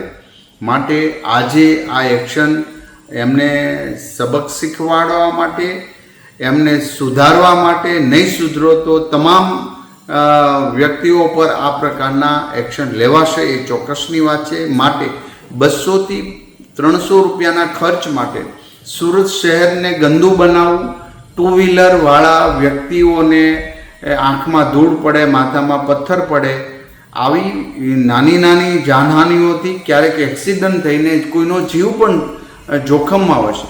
માટે આ સુધારા માટે આજે આ એક્શન લેવામાં આવ્યા છે। મને આશા છે કે તમામ લોકો પોતાની ટ્રક ઉપર માટી, ઈંટ, રેતી, કપચી વગેરે કરશે, એને પૂર્ણ ઢાંકીને પછી શહેરમાં પ્રવેશશે। એવા ચુસ્તપણે નિયમના પાલન કરવા જ પડશે, નહીં કરે તો દંડાશે, એને કોઈને છોડવામાં આવશે નહીં।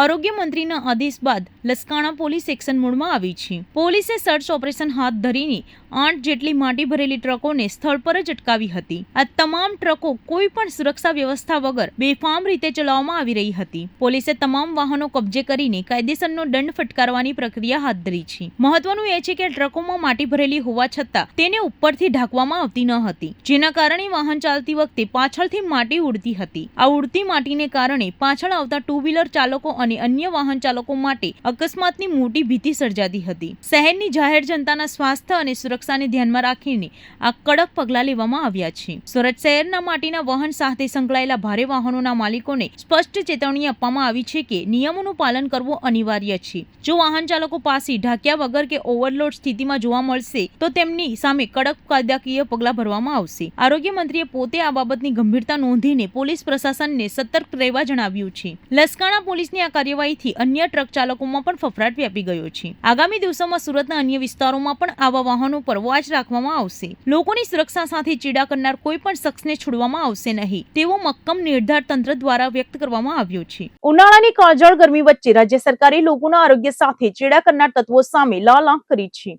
ગુજરાત સરકારના ફૂડ એન્ડ ડ્રગ વિભાગ દ્વારા ઠંડા પીણા, આઈસ્ક્રીમ અને ફળોના રસ વેચતા એકમો પર વ્યાપક દરોડા પાડવામાં આવ્યા છે. રાજ્યમાં વધતા જતા તાપમાનને પગલે લોકો તરબૂચ, શેરડીનો રસ અને આઈસ્ક્રીમ જેવી વસ્તુઓનો વધુ ઉપયોગ કરી રહ્યા છે. ત્યારે આ ઉનાળુ સિઝનને ધ્યાનમાં રાખીને સરકારે ખોરાક ભેળસેળ સામે મોટી કાર્યવાહી હાથ ધરી છે. એપ્રિલ મહિનામાં રાજ્યભરમાં સઘન ચેકિંગ કરીને કુલ 4193 એકમોની તપાસ કરવામાં આવી છે. આ તપાસ દરમિયાન શંકાસ્પદ અને હલકી ગુણવત્તાના ખાદ્ય પદાર્થોના મોટા પાયે નાશ કરવામાં આવ્યો છે. ઉનાળાને ખાસ લક્ષ્ય બનાવીને તરબૂચ, શેરડીનો રસ અને મેંગો જ્યુસ સહિત 1705 નમૂનાઓની ચકાસણી કરવામાં આવી છે. રાજ્યમાં વિવિધ મહાનગરપાલિકાઓ દ્વારા નિયમોનો ભંગ બદલ 2.84 લાખ રૂપિયાથી વધુનો દંડ પણ વસૂલવામાં આવ્યો છે. આ ઉપરાંત food safety on wheels van દ્વારા 1576 સ્થળોએ ઓચિંતી તપાસ હાથ ધરવામાં આવી હતી. આરોગ્ય મંત્રી પ્રફુલ પાનસેરિયાએ આ મામલે કડક વલણ અપનાવતા જણાવ્યું છે કે લોકો વધુ નફો કમાવાની લાલચમાં હલકી ગુણવત્તાના આઈસ્ક્રીમ કે ઠંડા પીણા બનાવીને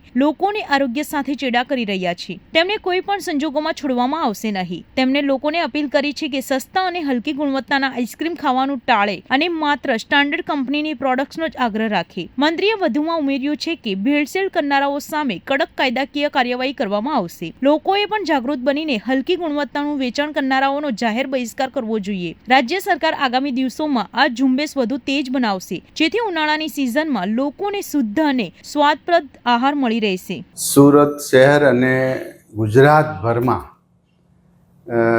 જે રોડ ઉપર, સ્ટ્રીટ ઉપર ખુલ્લા ખોરાક વગેરે, કોલ્ડ ડ્રિંક્સ, તરબૂચ, મસાલાઓ વેચે છે એમાં ગુજરાત સરકારના ફૂડ એન્ડ ડ્રગ્સ વિભાગ દ્વારા આરોગ્ય જાળવણી માટે સતત ને સતત એમના ઉપર વોચ રાખી એમના તપાસ, એમના નમૂના લેવાઈ રહ્યા છે. આ ટીમ ફૂડ એન્ડ ડ્રગ્સની ટીમ સતત કામગીરી કરી રહી છે. એ લોકોના સ્વાસ્થ્ય માટે કરી રહી છે અને એ માટે હું બધાને વિનંતી કરું છું કે આપણે ખાવાની વસ્તુ લઈએ છીએ એ ખૂબ સ્ટાન્ડર્ડ કંપની અથવા તો ખૂબ સ્ટાન્ડર્ડ ડેરીની પ્રોડક્ટનો જ યુઝ કરી લેભાગુ તત્વો કે ખુલ્લું વેચાતો ખોરાક એક પણ ના લે. પરંતુ જે ભેળસેળ કરી રહ્યા છે, જે બદમાશી કરી રહ્યા છે, અમારો આરોગ્ય વિભાગ સતત વોચ રાખી અને રોજના રોજ દરોડા પાડી રહ્યા છે. 1,21,00,000 જેટલી દવાઓ, ડ્રગ્સની અંદર ભેળસેળ અને નશીલી દવાઓ વગેરે શંકાસ્પદ દવાઓનો જથ્થો સીલ કરી દેવામાં આવ્યો છે. એ જ રીતે આઈસ્ક્રીમ, કેરીના રસ, તરબૂચ વગેરેની અંદર પણ ભેળસેળ કરીને જે એસેન્સ નાખે, કલર નાખે છે, આ લોકોને પણ છોડવામાં નહીં આવે. એટલે એના હેતુથી આ જાગૃતતા લાવે છે.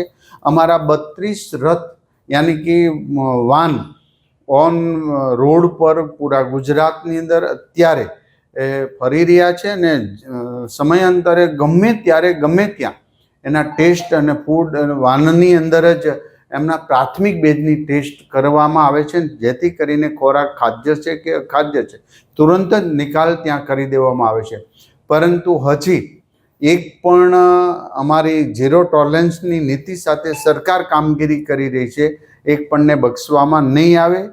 લોકો આજે નહીં તો કાલે આ બદમાશી કરનાર લોકોએ સુધરવું પડશે અને સુધારવા માટે અમારું ફૂડ અને ડ્રગ્સ વિભાગ સતત કામગીરી કરી રહ્યું છે.